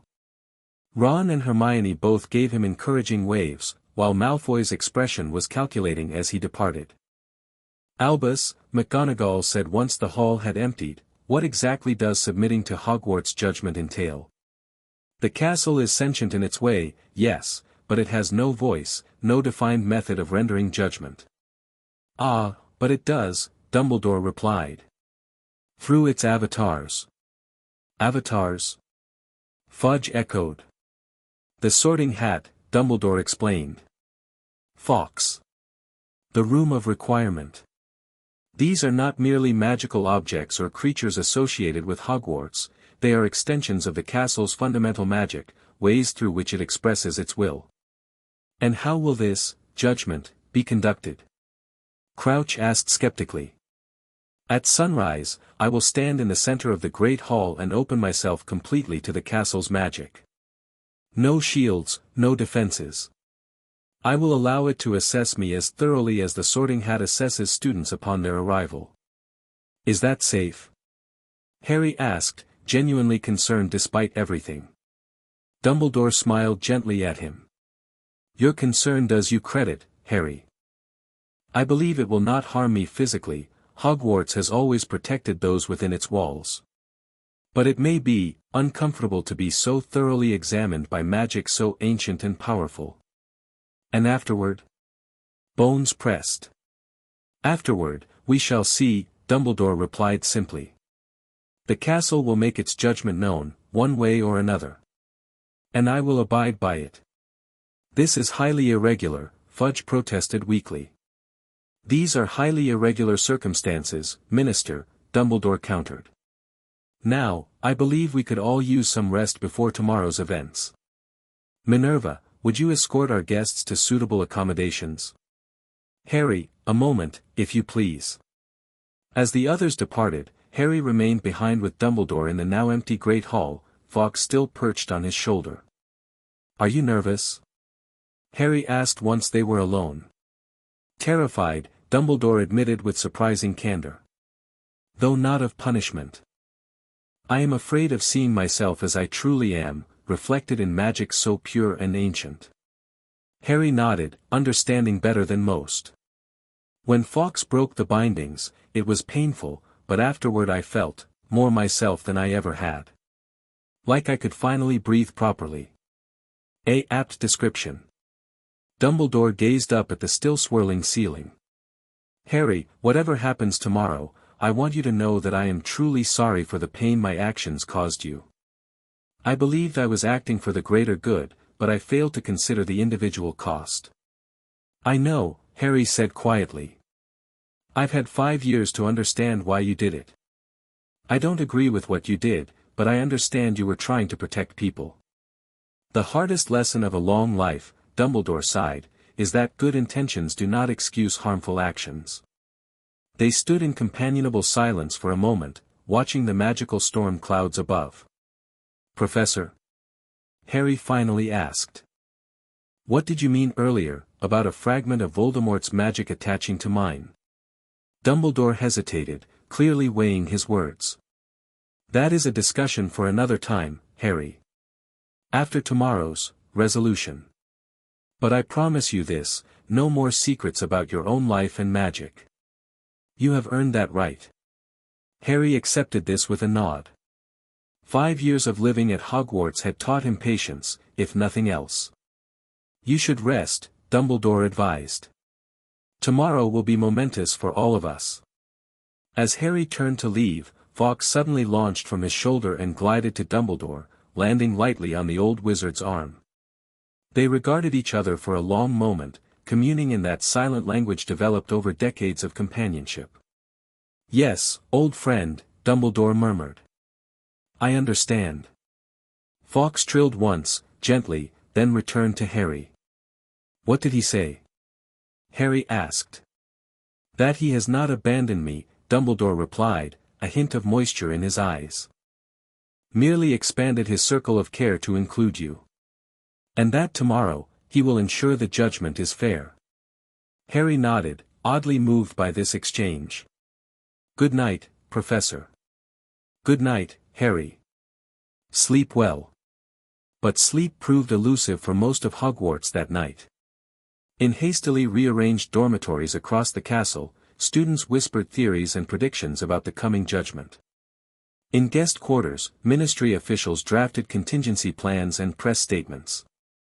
And in his tower office, Albus Dumbledore sat awake until dawn, contemplating the long, winding path of good intentions and painful consequences that had led to this moment of reckoning. The great hall filled before sunrise.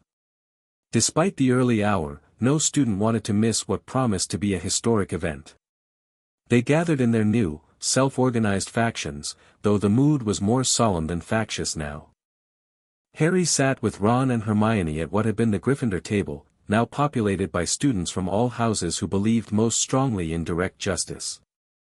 Across from him, Neville Longbottom fidgeted nervously. "Do you think they'll sack him?" Ron whispered. "I don't know," Harry replied honestly.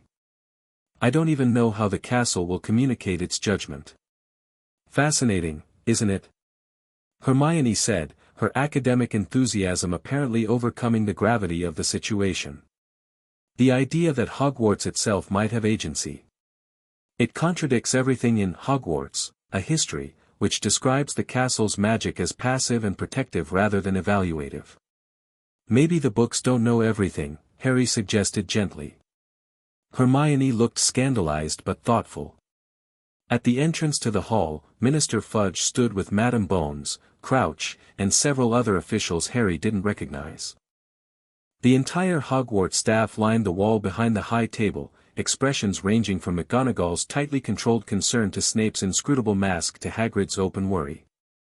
As the first rays of sunlight crept through the high windows, Dumbledore entered. He wore simple robes of midnight blue, unadorned by the usual stars or moons. His long silver hair and beard were loose rather than bound, and he carried no wand. He looked both ancient and vulnerable as he walked slowly to the center of the hall. The sorting hat had been placed on its stool directly before him. As Dumbledore approached, it straightened, its wrinkles forming a solemn expression. "Albus Dumbledore," it intoned, voice echoing in the hushed hall, "you come to face judgment for the binding of magic against its nature. Are you prepared to submit to the wisdom of Hogwarts?" "I am," Dumbledore replied simply. "Then let judgment commence." The hat fell silent, but something else began to happen. The floor beneath Dumbledore's feet started to glow with a soft golden light that gradually spread outward in concentric circles. The enchanted ceiling, which had shown stormy skies for days, suddenly cleared to reveal a perfect dawn, the colors unnaturally vibrant. Fawkes, who had been perched on Harry's shoulder, suddenly took flight. He circled the hall once, trilling a melody that raised goosebumps on every arm, before landing on the sorting hat's peak. The phoenix and the hat together seemed to form a single magical entity, glowing with combined power. Then, to everyone's astonishment, the stonework of Hogwarts itself began to shift. Not violently or destructively, but purposefully, the flagstones around Dumbledore rose slightly and repositioned themselves to form a perfect circle.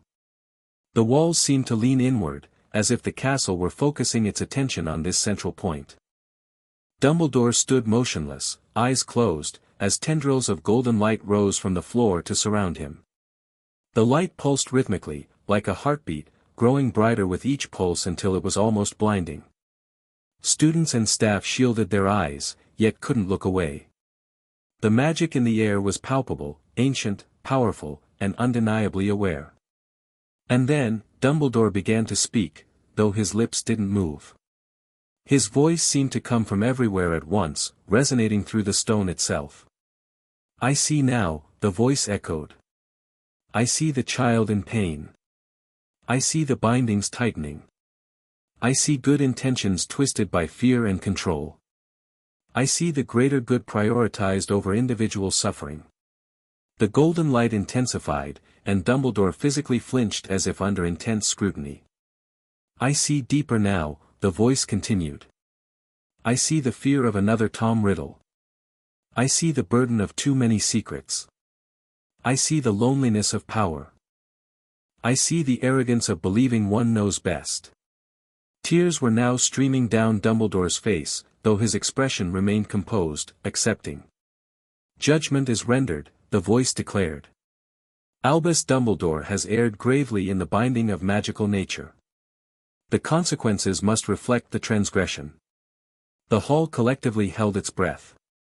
"Albus Dumbledore will retain his position as headmaster." Relieved murmurs broke out, but were quickly silenced as the voice continued.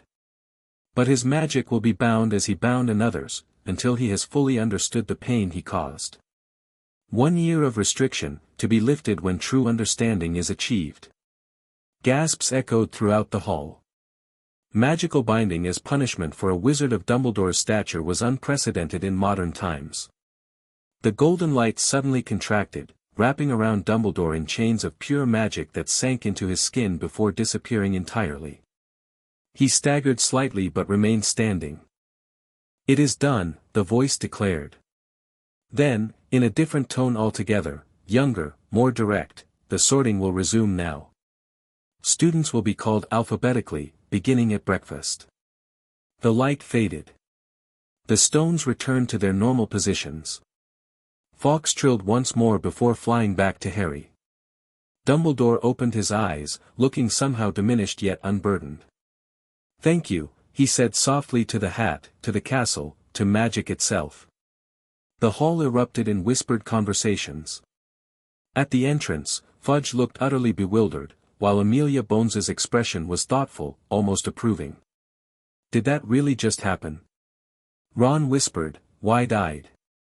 "It did," Harry confirmed, feeling a complex mix of emotions, vindication, compassion, and a strange sense of resolution.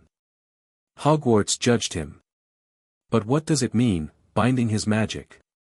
Hermione asked anxiously. "How will he function as headmaster?"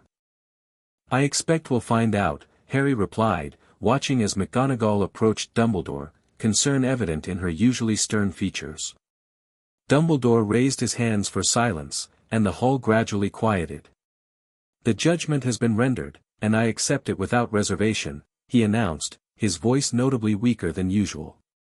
"For 1 year, my magical abilities will be significantly restricted, a fitting consequence for restricting another's magic. I will continue as headmaster with the support of our exceptional staff." He turned toward the sorting hat, which now sat inert on its stool. "I understand the sorting will resume at breakfast. Students, please return then in your original groups from the train. House assignments will proceed as normal." As students began to file out, buzzing with excitement and speculation, Harry remained seated, watching Dumbledore carefully. "Harry." Hermione touched his arm gently. "Are you all right?" "I'm fine," he assured her. "I just need a minute." Ron and Hermione exchanged glances but nodded, moving off with the crowd. When the hall had mostly emptied, Harry approached Dumbledore, who was now seated on the steps that led to the high table, looking tired but peaceful. "Professor?" Harry said quietly. Dumbledore looked up, smiling faintly. "Ah, Harry. Come to check on an old man. How does it feel?" Harry asked, sitting beside him. "Strange," Dumbledore admitted. "Like wearing a coat several sizes too small. I can feel my magic, but accessing it requires effort, and only a fraction responds." He looked at Harry with newfound understanding. "Is this how it felt for you? All those years?" Harry nodded. "Exactly like that. Except I didn't know any different. I thought everyone felt that way." "Which makes it all the more cruel," Dumbledore acknowledged. "At least I understand what is happening to me." Fawkes hopped from Harry's shoulder to Dumbledore's knee, looking up at his old friend with what appeared to be approval. "He's not angry with you," Harry observed. "He just wanted you to understand. Fawkes has always been wiser than I," Dumbledore stroked the phoenix's brilliant plumage. "As has Hogwarts itself, apparently. I believed I was protecting you, Harry, but I was also protecting myself, from fear, from uncertainty, from the possibility of another powerful wizard following Tom Riddle's path. I would never become like Voldemort," Harry said firmly. "I know that now," Dumbledore replied. "But 10 years ago, traumatized by war and bearing too many secrets, I acted out of fear rather than wisdom." He straightened slightly. "A mistake I shall not repeat." McGonagall approached, her practical nature already focused on next steps. "Albus, the minister is demanding explanations." The Board of Governors will need to be informed. And we have a school full of students requiring sorting in. She checked her watch, approximately 2 hours. Ever practical, Minerva, Dumbledore smiled wearily. Please inform Cornelius that I will meet with him shortly. The board can be assembled this afternoon. As for the sorting, it will proceed as normal now that judgment has been rendered. McGonagall nodded briskly, though her eyes betrayed concern for her old friend. And your condition? I shall adapt, Dumbledore assured her. Though I may require assistance with certain headmaster duties that demand significant magical output. Of course, she replied without hesitation, before turning to Harry. Mr. Potter, perhaps you should rejoin your friends. Today will be busy enough without adding to the speculation by prolonged private conversations. Harry recognized the wisdom in her suggestion and stood. Yes, Professor. I'll see you at breakfast. As he turned to leave, Dumbledore called after him. Harry. Thank you. For what? For your compassion. Many in your position would have demanded harsher punishment. Harry shook his head. I never wanted punishment, Professor. Just understanding. And that, Dumbledore replied softly, is why Hogwarts judged wisely in both our cases. Breakfast in the Great Hall was the most unusual in living memory. Students entered in their original groupings from the train, but the mood was electric with anticipation and gossip. The story of Dumbledore's judgment had spread through the castle with typical Hogwarts efficiency, growing more elaborate with each retelling. By the time Harry entered with Ron and Hermione, rumors ranged from claims that Dumbledore had been temporarily transformed into a squib to assertions that the castle itself had physically manifested to deliver its verdict. Is it true his wand was snapped in half? An eager second year asked Harry as he sat down. No, Harry replied firmly. His magic is restricted, not destroyed. And it's temporary. But why didn't the castle just sack him? Asked another student. If what he did was so wrong. Because punishment isn't always the point, Hermione interjected thoughtfully. Sometimes understanding is more important than penalty. Harry shot her a grateful look. For someone who'd only learned about the situation yesterday, she'd grasped its essence remarkably well. At precisely 8 o'clock, Dumbledore entered the hall. He walked more slowly than usual, and keen observers noticed he didn't perform his customary wandless magic to adjust the lighting. But he smiled serenely as he took his place at the high table. Good morning, he addressed the students. Before we proceed with the delayed sorting ceremony, I wish to thank you all for your patience during this unprecedented situation. Hogwarts has rendered its judgment, and I have accepted it. For the coming year, my magical abilities will be restricted as a consequence for my actions regarding Mr. Potter's magic. Murmurs swept through the hall, but Dumbledore continued calmly. This will not affect the operation of the school or your education. Now, Professor McGonagall, if you would proceed with the sorting. McGonagall stepped forward, placing the sorting hat on its stool. The hat, which had remained silent since pronouncing judgment on Dumbledore, suddenly perked up, its wrinkles rearranging into a face. Ready when you are, Professor, it announced cheerfully, as if the past day's drama had never occurred. McGonagall unrolled her scroll of names. Abbott, Hannah. A pink-faced girl with blonde pigtails stepped forward nervously. The sorting proceeded exactly as it would have the previous evening, with the hat calling out Hufflepuff, after a moment on Hannah's head. The hall erupted in applause, not just from the Hufflepuff table, but from everyone, relieved that some semblance of normalcy was returning. One by one, first-year students were called forward. Susan Bones joined Hannah in Hufflepuff. Terry Boot and Mandy Brocklehurst went to Ravenclaw. Lavender Brown became the first new Gryffindor, triggering enthusiastic cheers from the red and gold table. When Hermione's name was called, she practically ran to the stool, jamming the hat eagerly on her head. After nearly a full minute of deliberation, the hat shouted, Gryffindor. Ron groaned quietly beside Harry, having apparently hoped the bossy girl would end up elsewhere, but Harry grinned, already liking her straightforward intelligence. Neville Longbottom's sorting took nearly 3 minutes before the hat declared him a Gryffindor, to the boy's obvious shock. Draco Malfoy, by contrast, had barely touched the hat to his head before it shouted, Slytherin. Then, finally, Potter, Harry. The hall fell silent as Harry walked forward. Though everyone had seen him already, this formal sorting held special significance after the events of the past day. Harry sat on the stool, and McGonagall placed the hat on his head.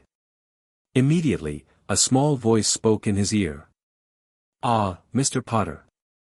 Finally making it official, are we? Though you and I have met before, under rather different circumstances." "We have," Harry thought back. "Thank you for what you did." "It wasn't for you alone," the hat replied in his mind.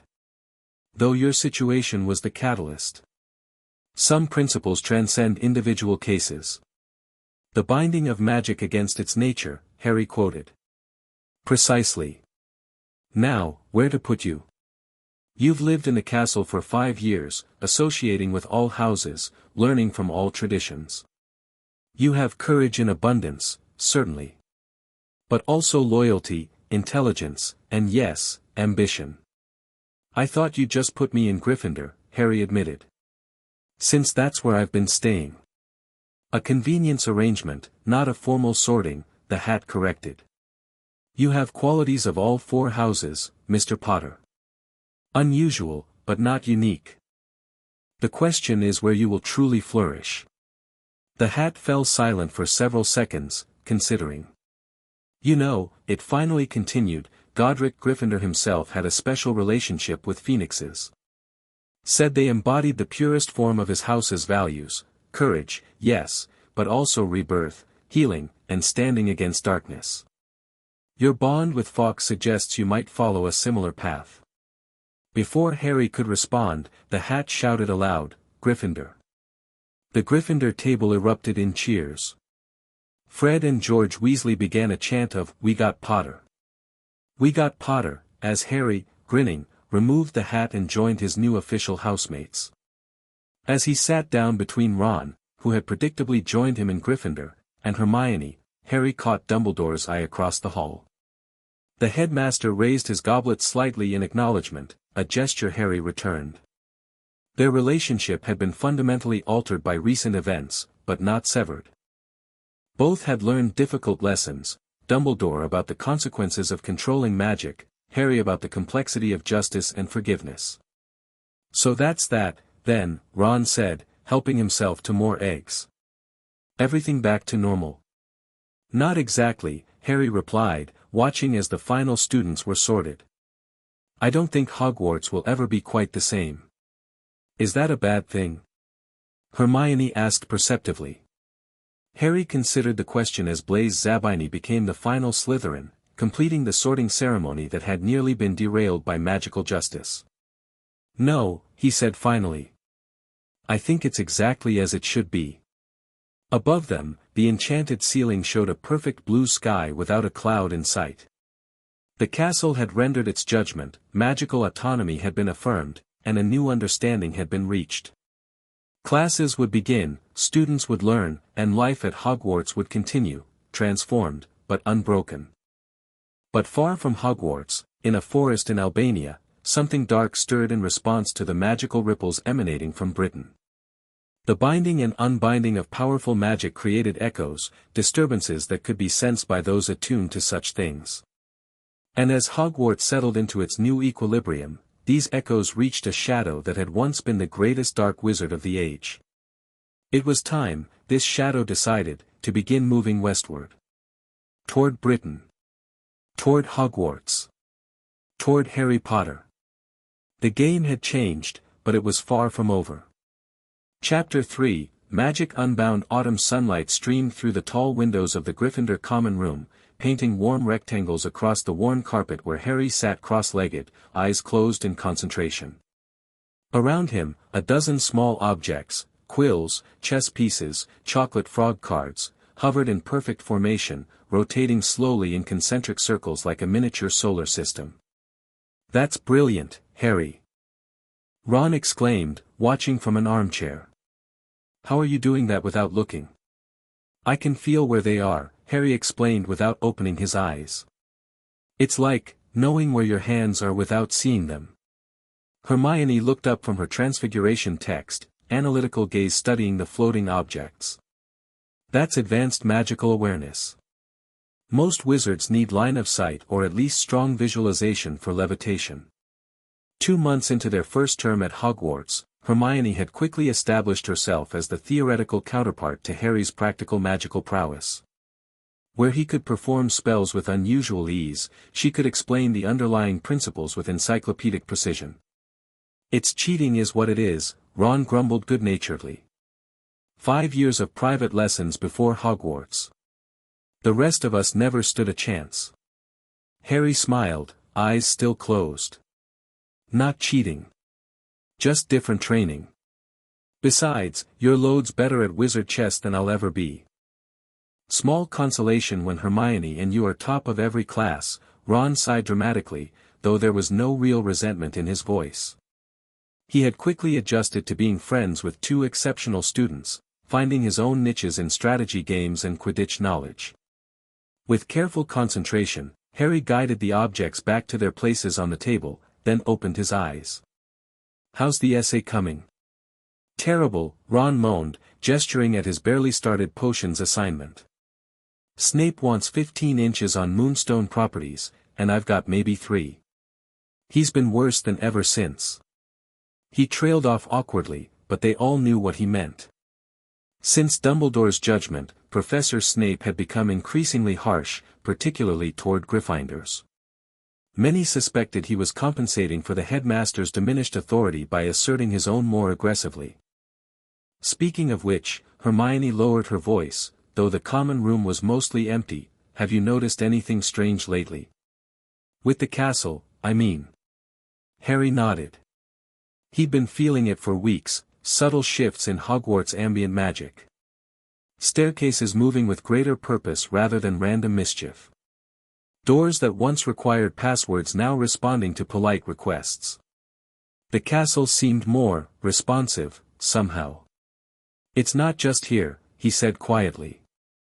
I got a letter from Susan Bones yesterday. Her aunt says magical creatures at the ministry are behaving differently.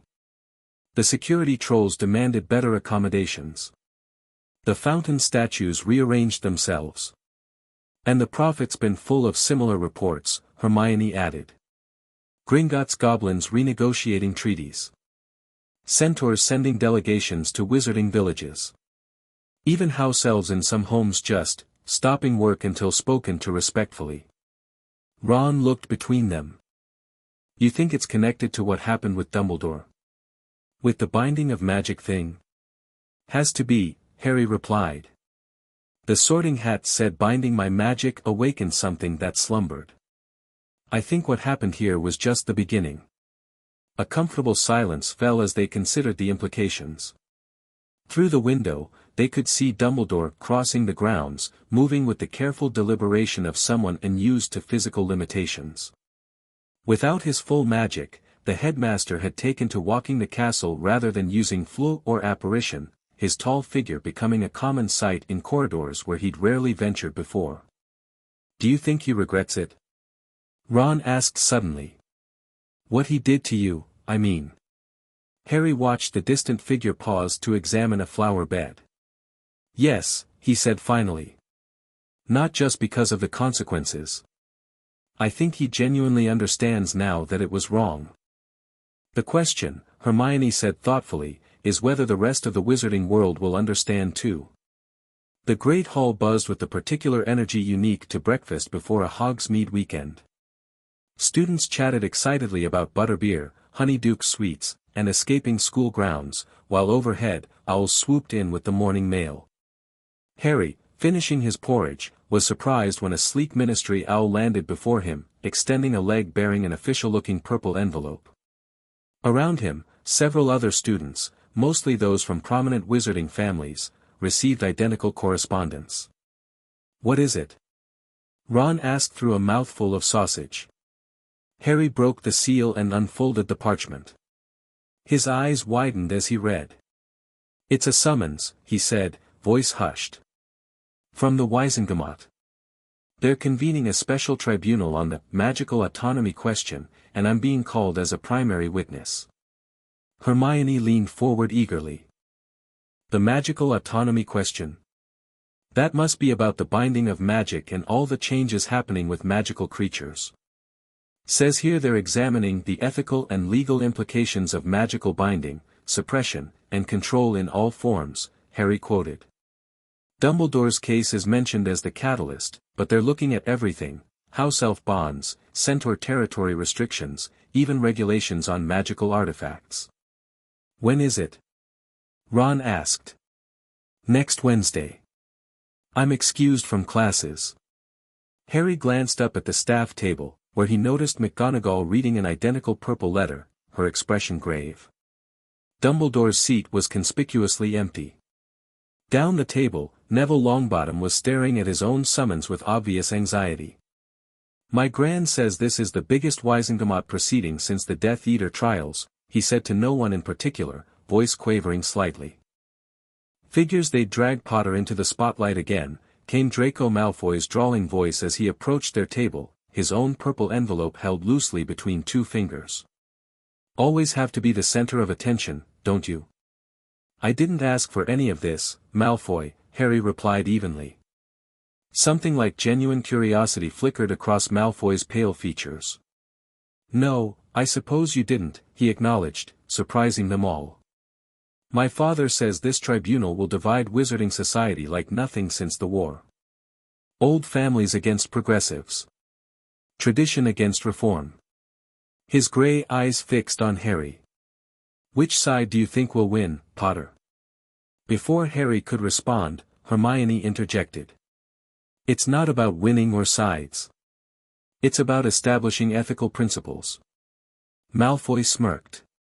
"How charmingly naive, Granger. Everything is about sides in the end." He turned to leave, then paused. "See you at the tribunal, Potter. Should be illuminating." As he walked away, Ron shook his head. "Prat. But he's not wrong about one thing: this is definitely going to cause divisions." Harry glanced around the hall, noticing the clusters of students comparing letters, whispering intently.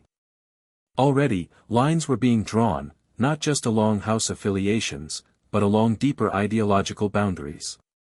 "I'm not interested in taking sides," Harry said firmly. "I just want to tell the truth about what happened to me."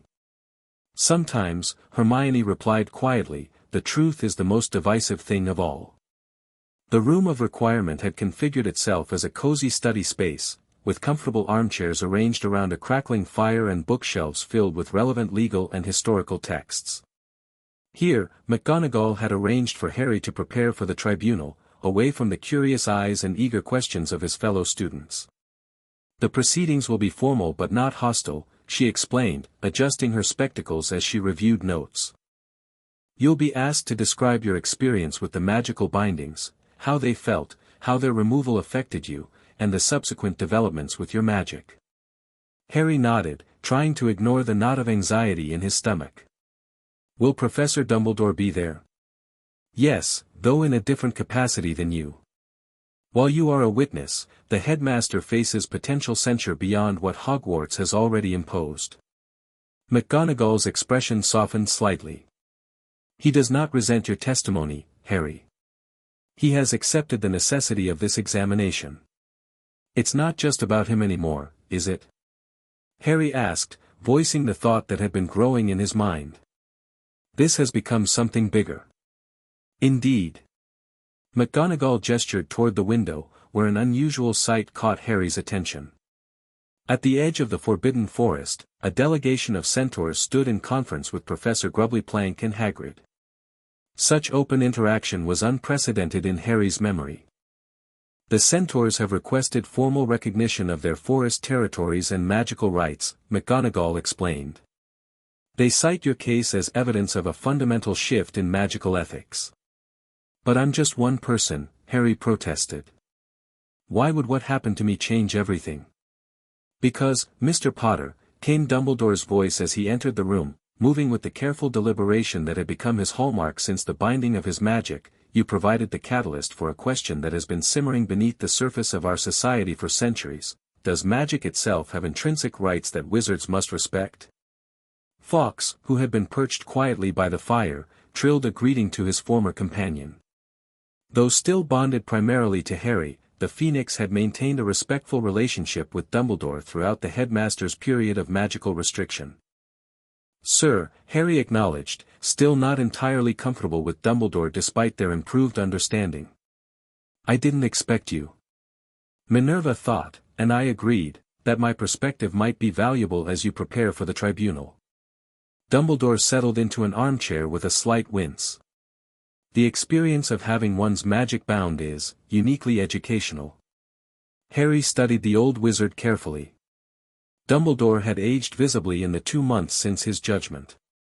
His face seemed more lined, his movements more measured. Yet there was also a clarity to his blue eyes that hadn't been there before, a hard-won wisdom. How does it feel now? Harry asked. After 2 months. Instructive, Dumbledore replied simply. I find myself noticing aspects of magic I took for granted before, the small wandless spells one performs without thought, the constant awareness of one's magical environment, the deep connection to one's core. He smiled faintly. I understand now why you described it as difficulty breathing. There is a constriction that never truly abates. McGonagall cleared her throat, evidently uncomfortable with the direction of the conversation. Perhaps we should focus on the tribunal, Albus. Of course, Minerva. Dumbledore straightened slightly. Harry, you should be prepared for questions about the nature of the bindings themselves.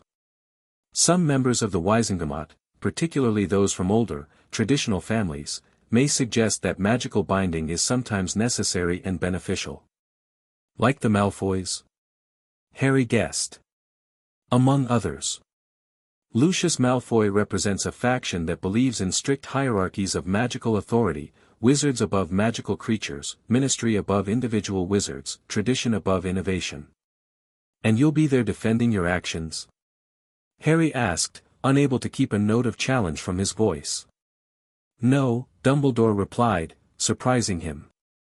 I will be there acknowledging my error and accepting whatever further censure the Wizengamot deems appropriate. My perspective has evolved considerably. McGonagall made a small noise that might have been approval. The key, Dumbledore continued, is to speak truthfully about your experience without allowing others to politicize it. Various factions will attempt to use your testimony to advance their own agendas, either for reform or for entrenchment of traditional authority. I just want to make sure this doesn't happen to anyone else, Harry said. A noble goal, Dumbledore nodded. And one I share. My actions, however well-intentioned, were fundamentally wrong.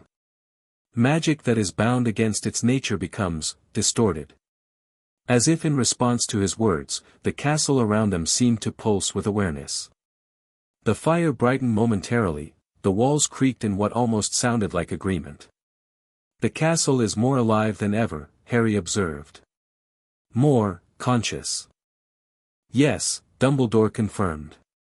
Hogwarts has always possessed a certain sentience, but recent events have amplified it considerably.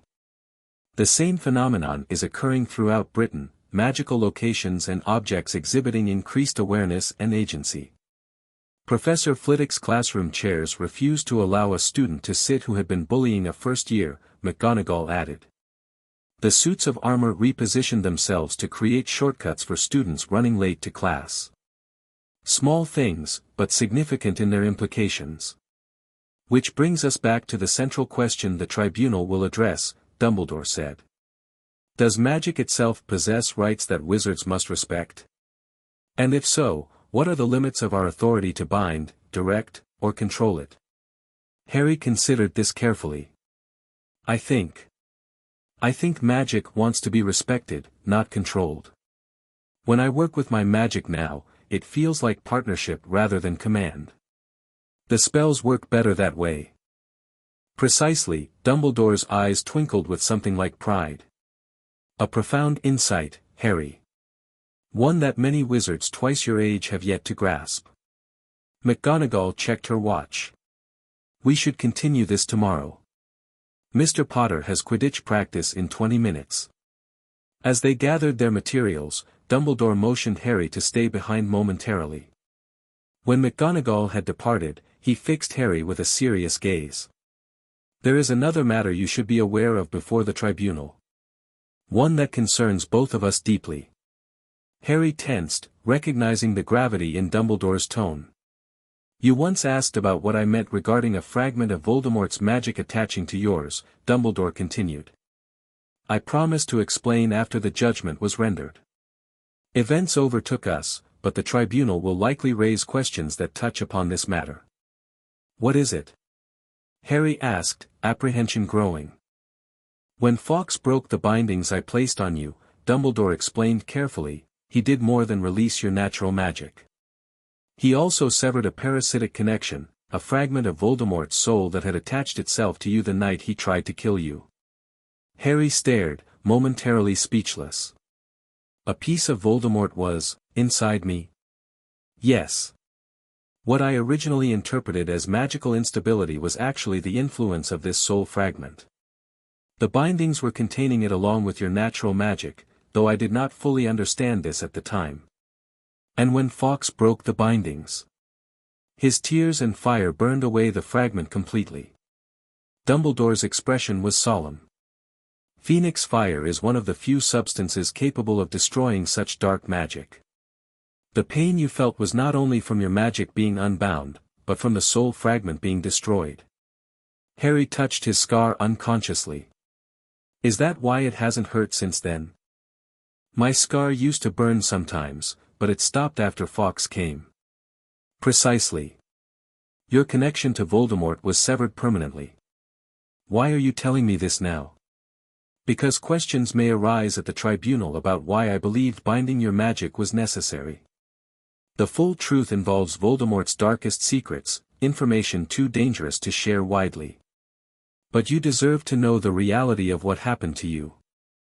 Harry processed this revelation slowly, various puzzle pieces falling into place, the pain in his scar, the strange dreams he'd occasionally had before Fawkes came, Dumbledore's particular concern with his connection to Voldemort. Thank you, he said finally. For telling me the truth. Dumbledore nodded gravely. A lesson I learned too late, secrets kept for protection often cause more harm than truth shared with trust. As Harry left for Quidditch practice, the impact of Dumbledore's revelation settled over him like a heavy cloak. A piece of Voldemort had been inside him. The same dark wizard who had murdered his parents had left a fragment of himself within Harry, a fragment Fawkes had destroyed with purifying fire. It explained so much, yet raised new questions that would have to wait. For now, there was Quidditch to focus on, and beyond that, a tribunal that might reshape the wizarding world's understanding of magic itself. The British Ministry of Magic had never looked so divided. As Harry entered the grand atrium alongside Professor McGonagall, he was immediately struck by the physical manifestation of the ideological rift gripping the wizarding world. On one side gathered wizards and witches in traditional robes, many bearing the insignias of ancient families, their expressions ranging from concern to outright hostility.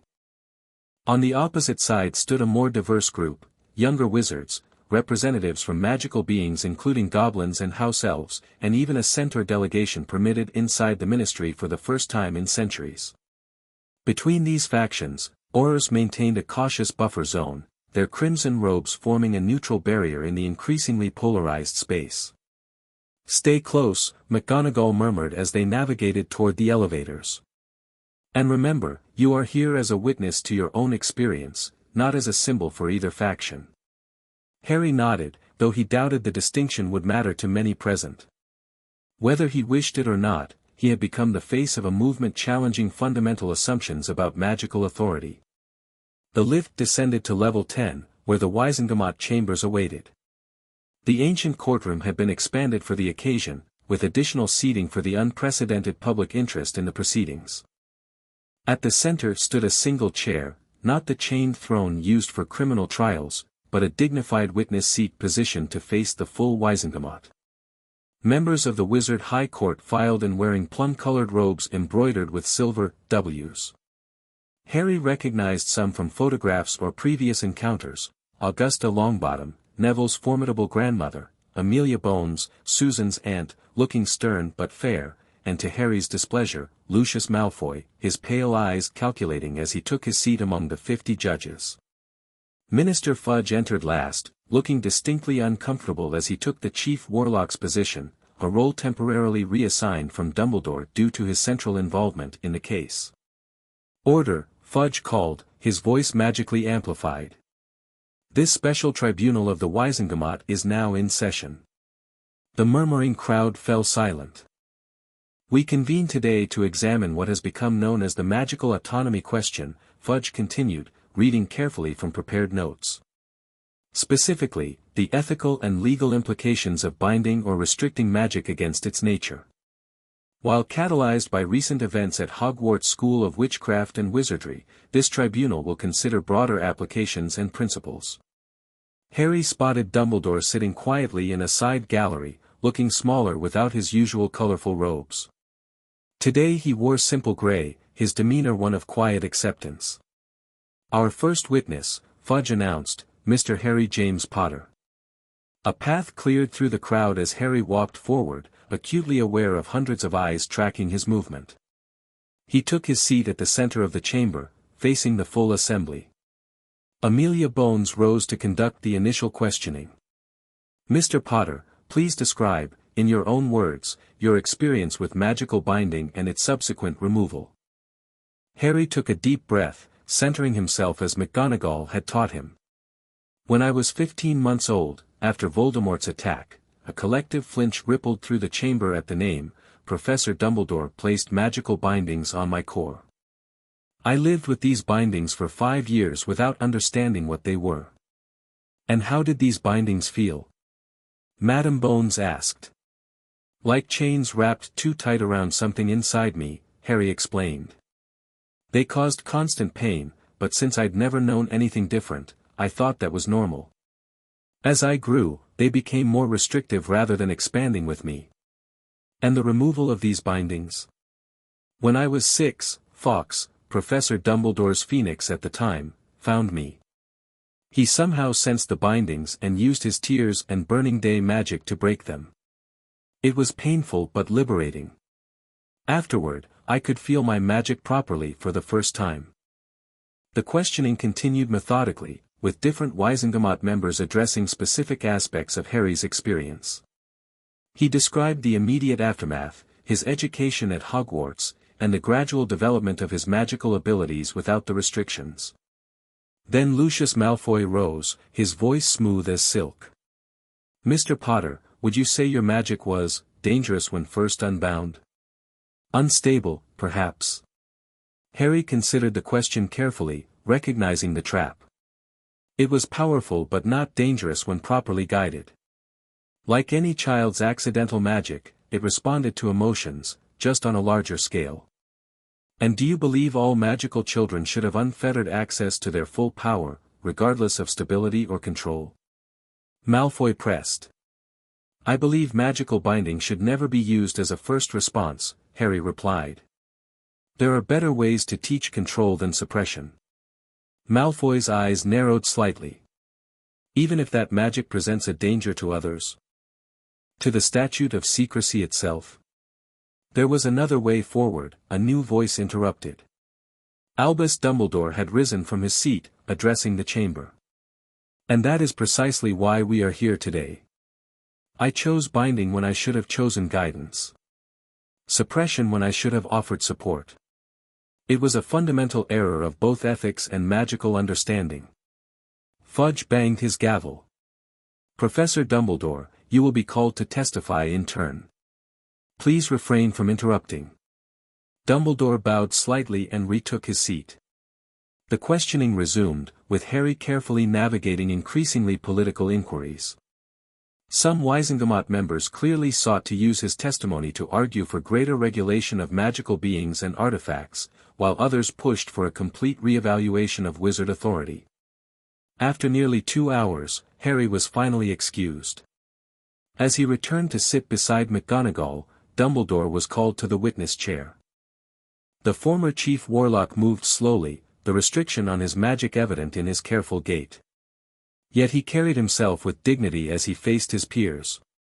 "Professor Dumbledore," Fudge began, visibly uncomfortable with his role questioning such a legendary figure, "please explain your decision to bind Mr. Potter's magic." "I acted from fear rather than wisdom," Dumbledore replied simply. Following Voldemort's attack, Harry exhibited magical surges beyond normal accidental magic. "I detected what I believed to be instability, though I now understand it was something else entirely." "Something else?" Madame Bones inquired. Dumbledore hesitated, glancing briefly at Harry. "A magical resonance from the killing curse. I feared this resonance would make Harry's magic dangerous to himself and others. So you bound it without consulting healers, without notifying the ministry, without seeking alternative solutions?" Augusta Longbottom asked sharply. "I did. It was both legally improper and ethically wrong.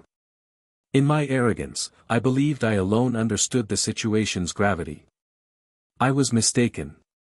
The directness of Dumbledore's admission seemed to catch many Wizengamot members off guard. They had clearly expected justification, perhaps legal maneuvering, not this straightforward acknowledgement of error.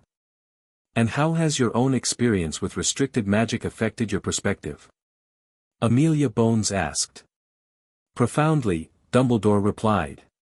"To have one's magic bound is to experience a fundamental violation. Magic is not merely a tool we wield but an extension of our very being. To bind it is to bind the self.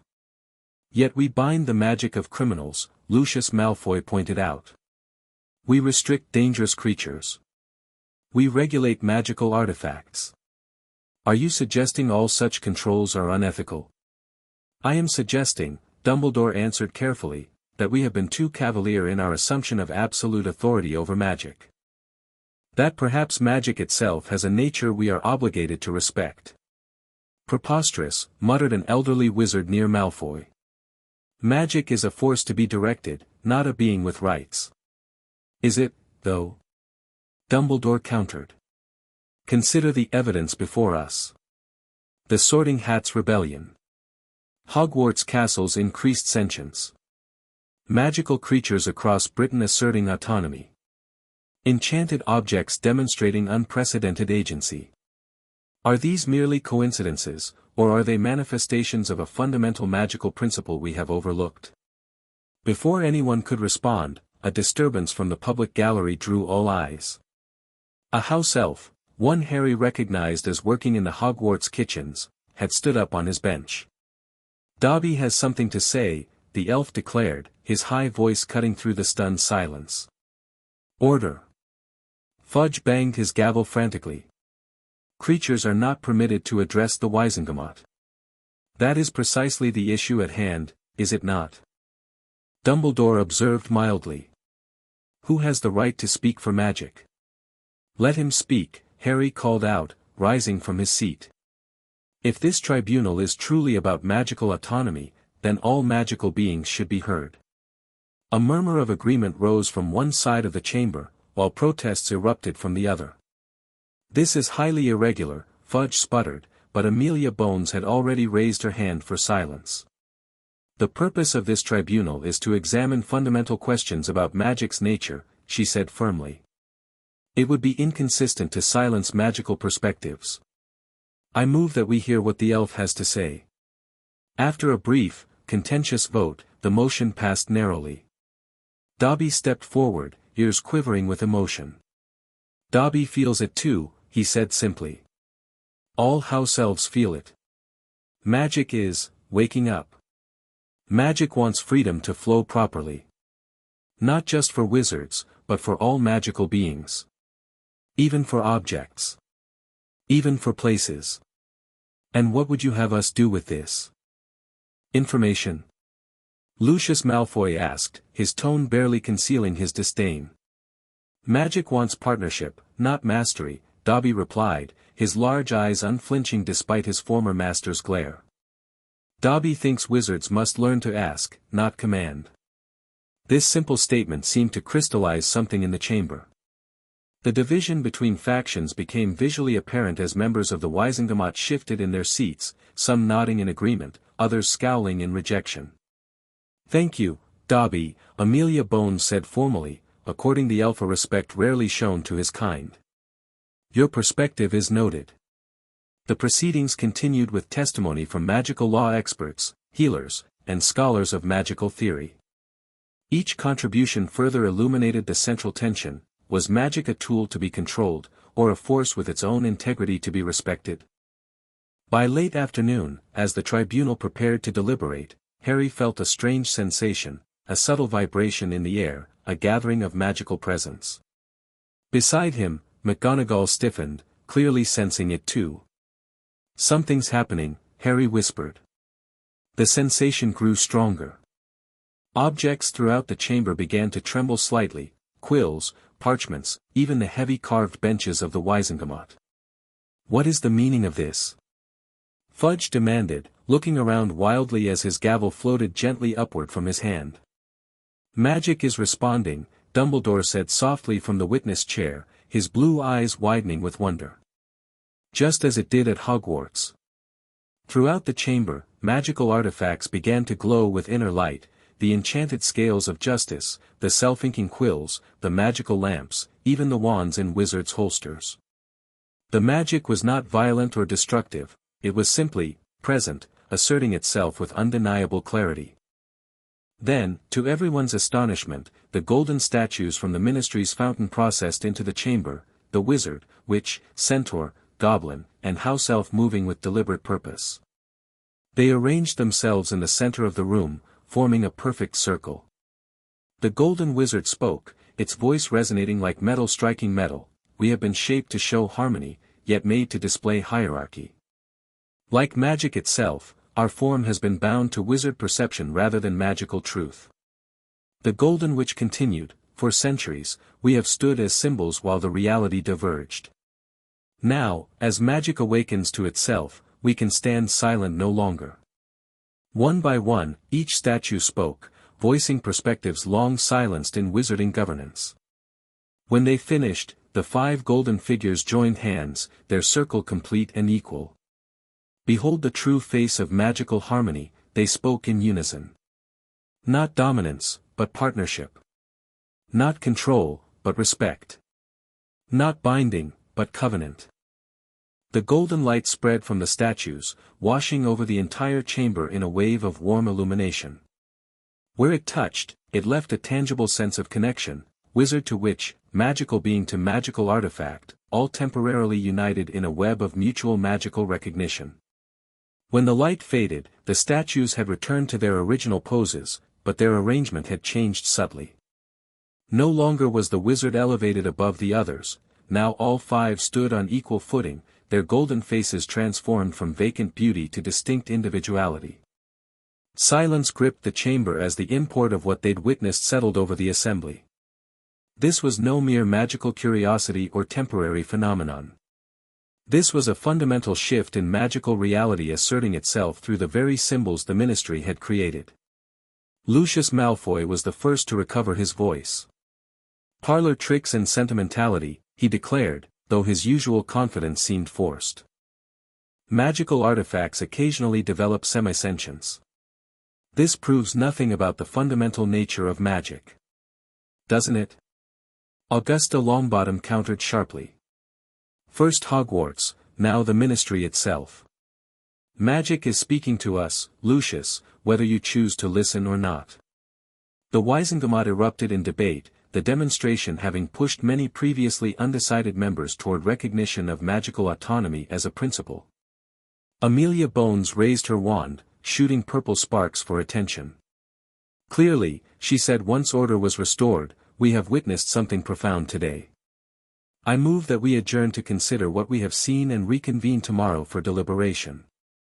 The motion passed easily, many members appearing relieved at the opportunity to process the events before making binding decisions. As the chamber began to empty, Harry found himself approaching Dumbledore, who remained seated, looking thoughtful. "Did you know that would happen?" Harry asked. "No," Dumbledore replied honestly. Though perhaps I should have anticipated it. What began at Hogwarts has spread throughout magical Britain, a reawakening of magical awareness. The consequences will be far-reaching. Professor McGonagall says the ministry's in chaos, Harry observed. Half the departments are reporting magical objects becoming more responsive, magical creatures demanding new terms. Change is rarely comfortable, Dumbledore acknowledged. Particularly for institutions built on certain assumptions about the nature of authority. He looked at Harry with genuine curiosity. What do you believe should happen now? Harry considered the question carefully. I think we need new approaches. Not just rules about what wizards can't do to magical beings or objects, but a whole new way of relating to magic itself. Dumbledore nodded, something like pride flickering in his eyes. A profound insight, Harry. And one I suspect will form the foundation of whatever the Wizengamot ultimately decides. As they left the chamber, Harry noticed the division among departing witches and wizards had shifted subtly. While clear factions remained, there were now many engaged in cross-faction conversations, the shared experience of magical manifestation having created a bridge where none existed before. It wasn't unity, not yet. But it was a beginning. The three broomsticks hummed with excited conversation as students huddled around shared copies of the Daily Prophet. 3 days had passed since the tribunal's dramatic conclusion, and the wizarding world was still processing the implications of what was now being called the Magical Autonomy Declaration. Look at this, Hermione said, spreading the newspaper on their table. They're already implementing changes at the ministry. The Department for the Regulation and Control of Magical Creatures is being renamed the Department for Magical Cooperation. Dad says it's causing absolute havoc in some divisions, Ron added, sipping his butterbeer. All the old procedures for handling magical artifacts are being rewritten. They can't just confiscate or destroy enchanted objects anymore, they have to conduct some sort of magical integrity assessment first. Harry smiled slightly, watching his friend's animated discussion. The tribunal had ultimately produced a set of principles rather than rigid laws, an acknowledgement that magic itself possessed a form of autonomy that wizards were obligated to respect. Binding magic against its nature, whether in living beings or objects, was now recognized as fundamentally unethical except in the most extreme circumstances. What about Dumbledore? Neville asked quietly from across the table. Gran says the Wizengamot was split on whether his year of restricted magic was sufficient punishment. They decided it was, Harry confirmed. With the addition of magical community service afterward. He'll be helping develop new educational approaches that respect magical autonomy. And you? Hermione asked. How do you feel about all this? Harry considered the question. The past week had been a whirlwind, his testimony examined from every angle, his face splashed across newspapers, his name invoked by both sides of a profound magical debate. Relieved, he said finally. Not just for myself, but because something important has changed. Magic feels happier now. More cooperative. As if to illustrate his point, the mugs on their table gently refilled themselves with butterbeer without prompting from Madame Rosmerta. It's happening everywhere, Seamus Finnegan called from a nearby table.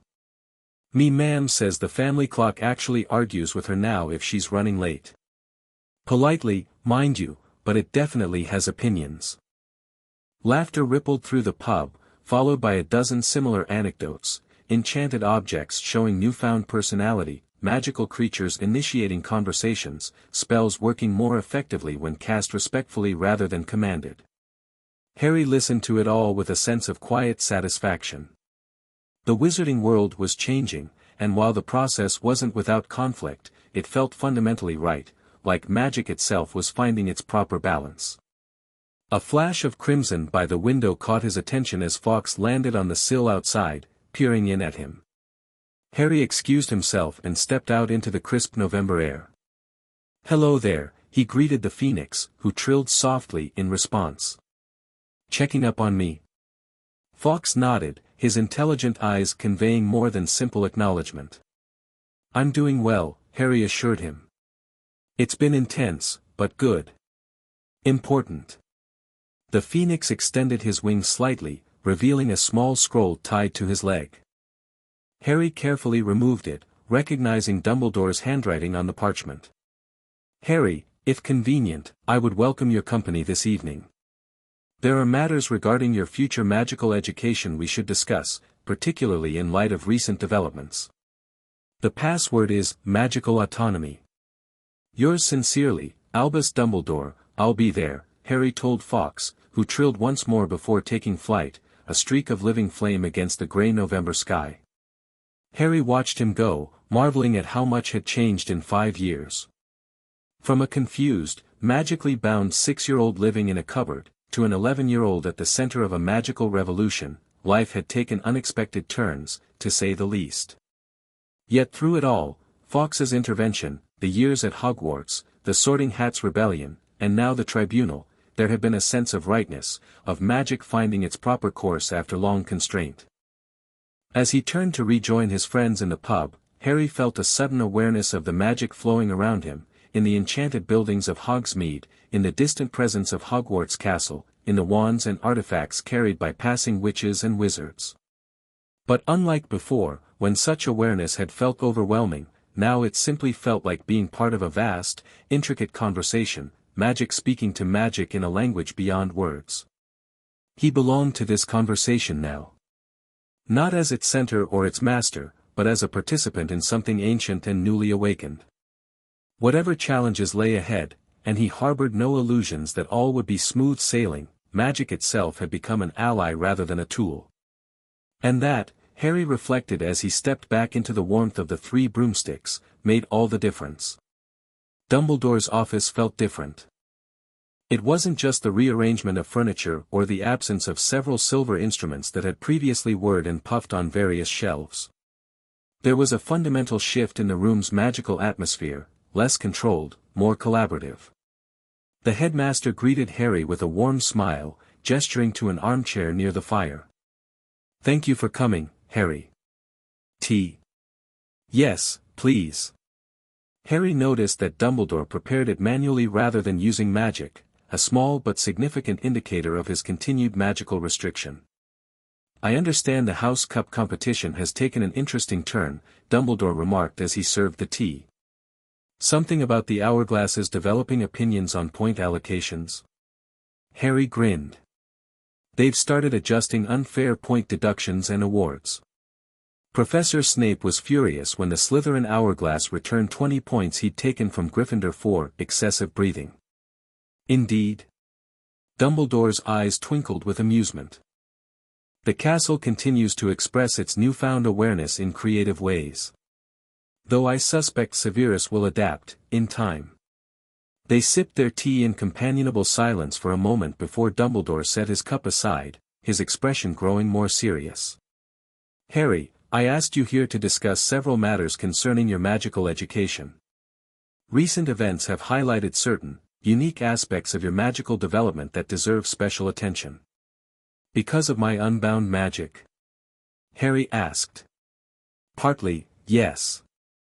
Your magical core developed differently than most children's, first constrained unnaturally, then suddenly freed. Professor McGonagall reports that you demonstrate unusual magical awareness and control for your age, abilities typically not seen until advanced magical training. Harry nodded, having noticed this himself. While his classmates struggled with basic visualization and magical direction, he could sense magic intuitively, feeling its currents and patterns. There is also, Dumbledore continued carefully, the matter of your connection to Voldemort, severed though it may be. Harry tensed slightly. You think he's still out there? It wasn't a question. I do, Dumbledore confirmed. Diminished, formless, but not gone. The magical world's recent upheaval will not have escaped his notice, distant though he may be. And when he eventually returns, he will find a changed magical landscape, one where simple domination through power may no longer be sufficient. You think that will make him more dangerous? Different, certainly. Tom Riddle always excelled at adaptation. A wizarding world where magic itself has agency presents both challenges and opportunities for someone of his particular talents. Dumbledore rose and moved to a cabinet, retrieving a small wooden box inlaid with silver runes. Which brings me to my proposal. Your standard Hogwarts education should continue, of course, but I believe you would benefit from additional instruction in areas relevant to your unique circumstances. He opened the box, revealing what appeared to be an ordinary river stone, smooth and gray. Yet as Harry looked closer, he could see faint patterns swirling beneath its surface, like currents in deep water. This is a resonance stone, Dumbledore explained. A rare magical artifact that helps wizards perceive and interact with the deeper currents of magic. Traditionally used in the training of magical theorists and ward crafters. It's beautiful, Harry said, sensing the stone's subtle magic even from across the room. What does it do exactly? It attunes itself to your magical signature, then helps you visualize magical interactions that would otherwise remain invisible. With proper training, it can expand your already considerable magical awareness to perceive intentions, patterns, and disruptions in magical fields. And you think I need this because? Because the world is changing, Harry. Magic itself is awakening and asserting its nature. Those who understand this shift, who can work with it rather than against it, will help shape the path forward. Dumbledore's blue eyes met Harry's green ones directly. And because I believe that when Voldemort returns, this understanding may prove crucial. Harry considered the offer carefully. Would you be teaching me? In part, though my own magical restriction limits what I can demonstrate. Professor Flitwick has agreed to assist, as has Professor McGonagall. And Fawkes, of course, has much to teach about magical harmony that no human professor could convey. At the mention of his name, Fawkes trilled from his perch by the window, the sound conveying clear approval of the plan. What about my friends?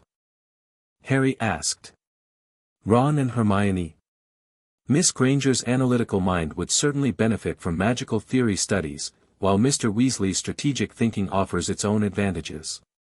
If you wish to include them in certain aspects of your additional training, I see no objection. Relief washed through Harry. The last thing he wanted was to be isolated from his friends by special treatment. Then yes, he decided. I'd like to learn. Dumbledore nodded, clearly pleased. Excellent. We shall begin after the winter holidays. Professor McGonagall will adjust your schedule accordingly. As Harry reached for the resonance stone, it seemed to pulse slightly in anticipation. When his fingers touched its smooth surface, a sensation like cool water flowed up his arm, bringing with it an expanded awareness of the magic saturating Dumbledore's office. He could suddenly perceive the complex enchantments on the portraits, the protective wards around the bookshelves, even the faint magical signature of previous headmasters lingering in the stones themselves.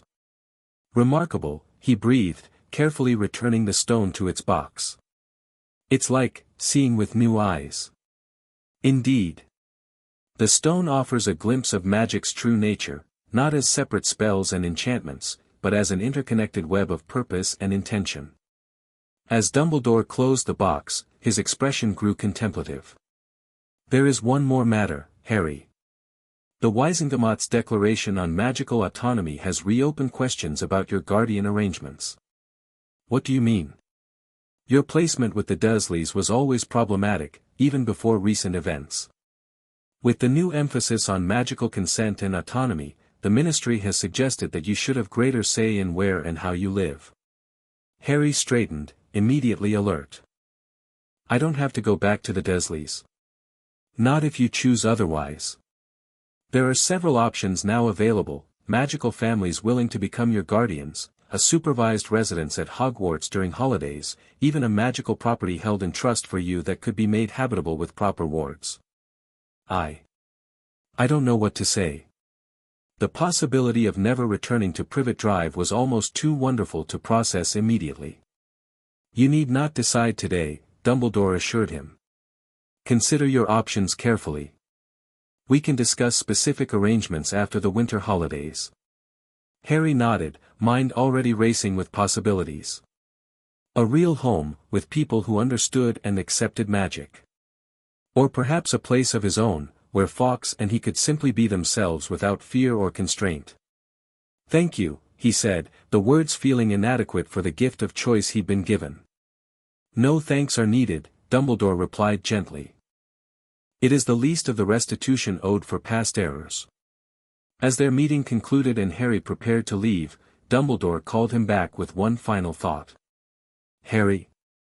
Whatever path unfolds from here, whatever challenges arise from the changes we've set in motion, I want you to remember something important." "Sir. Magic unbound is not magic unguided. Freedom requires responsibility, autonomy demands wisdom. As you continue to develop your considerable gifts, remember that the greatest magic comes not from power alone, but from power guided by compassion and understanding." Harry nodded, recognizing the truth in Dumbledore's words. "I will, Professor."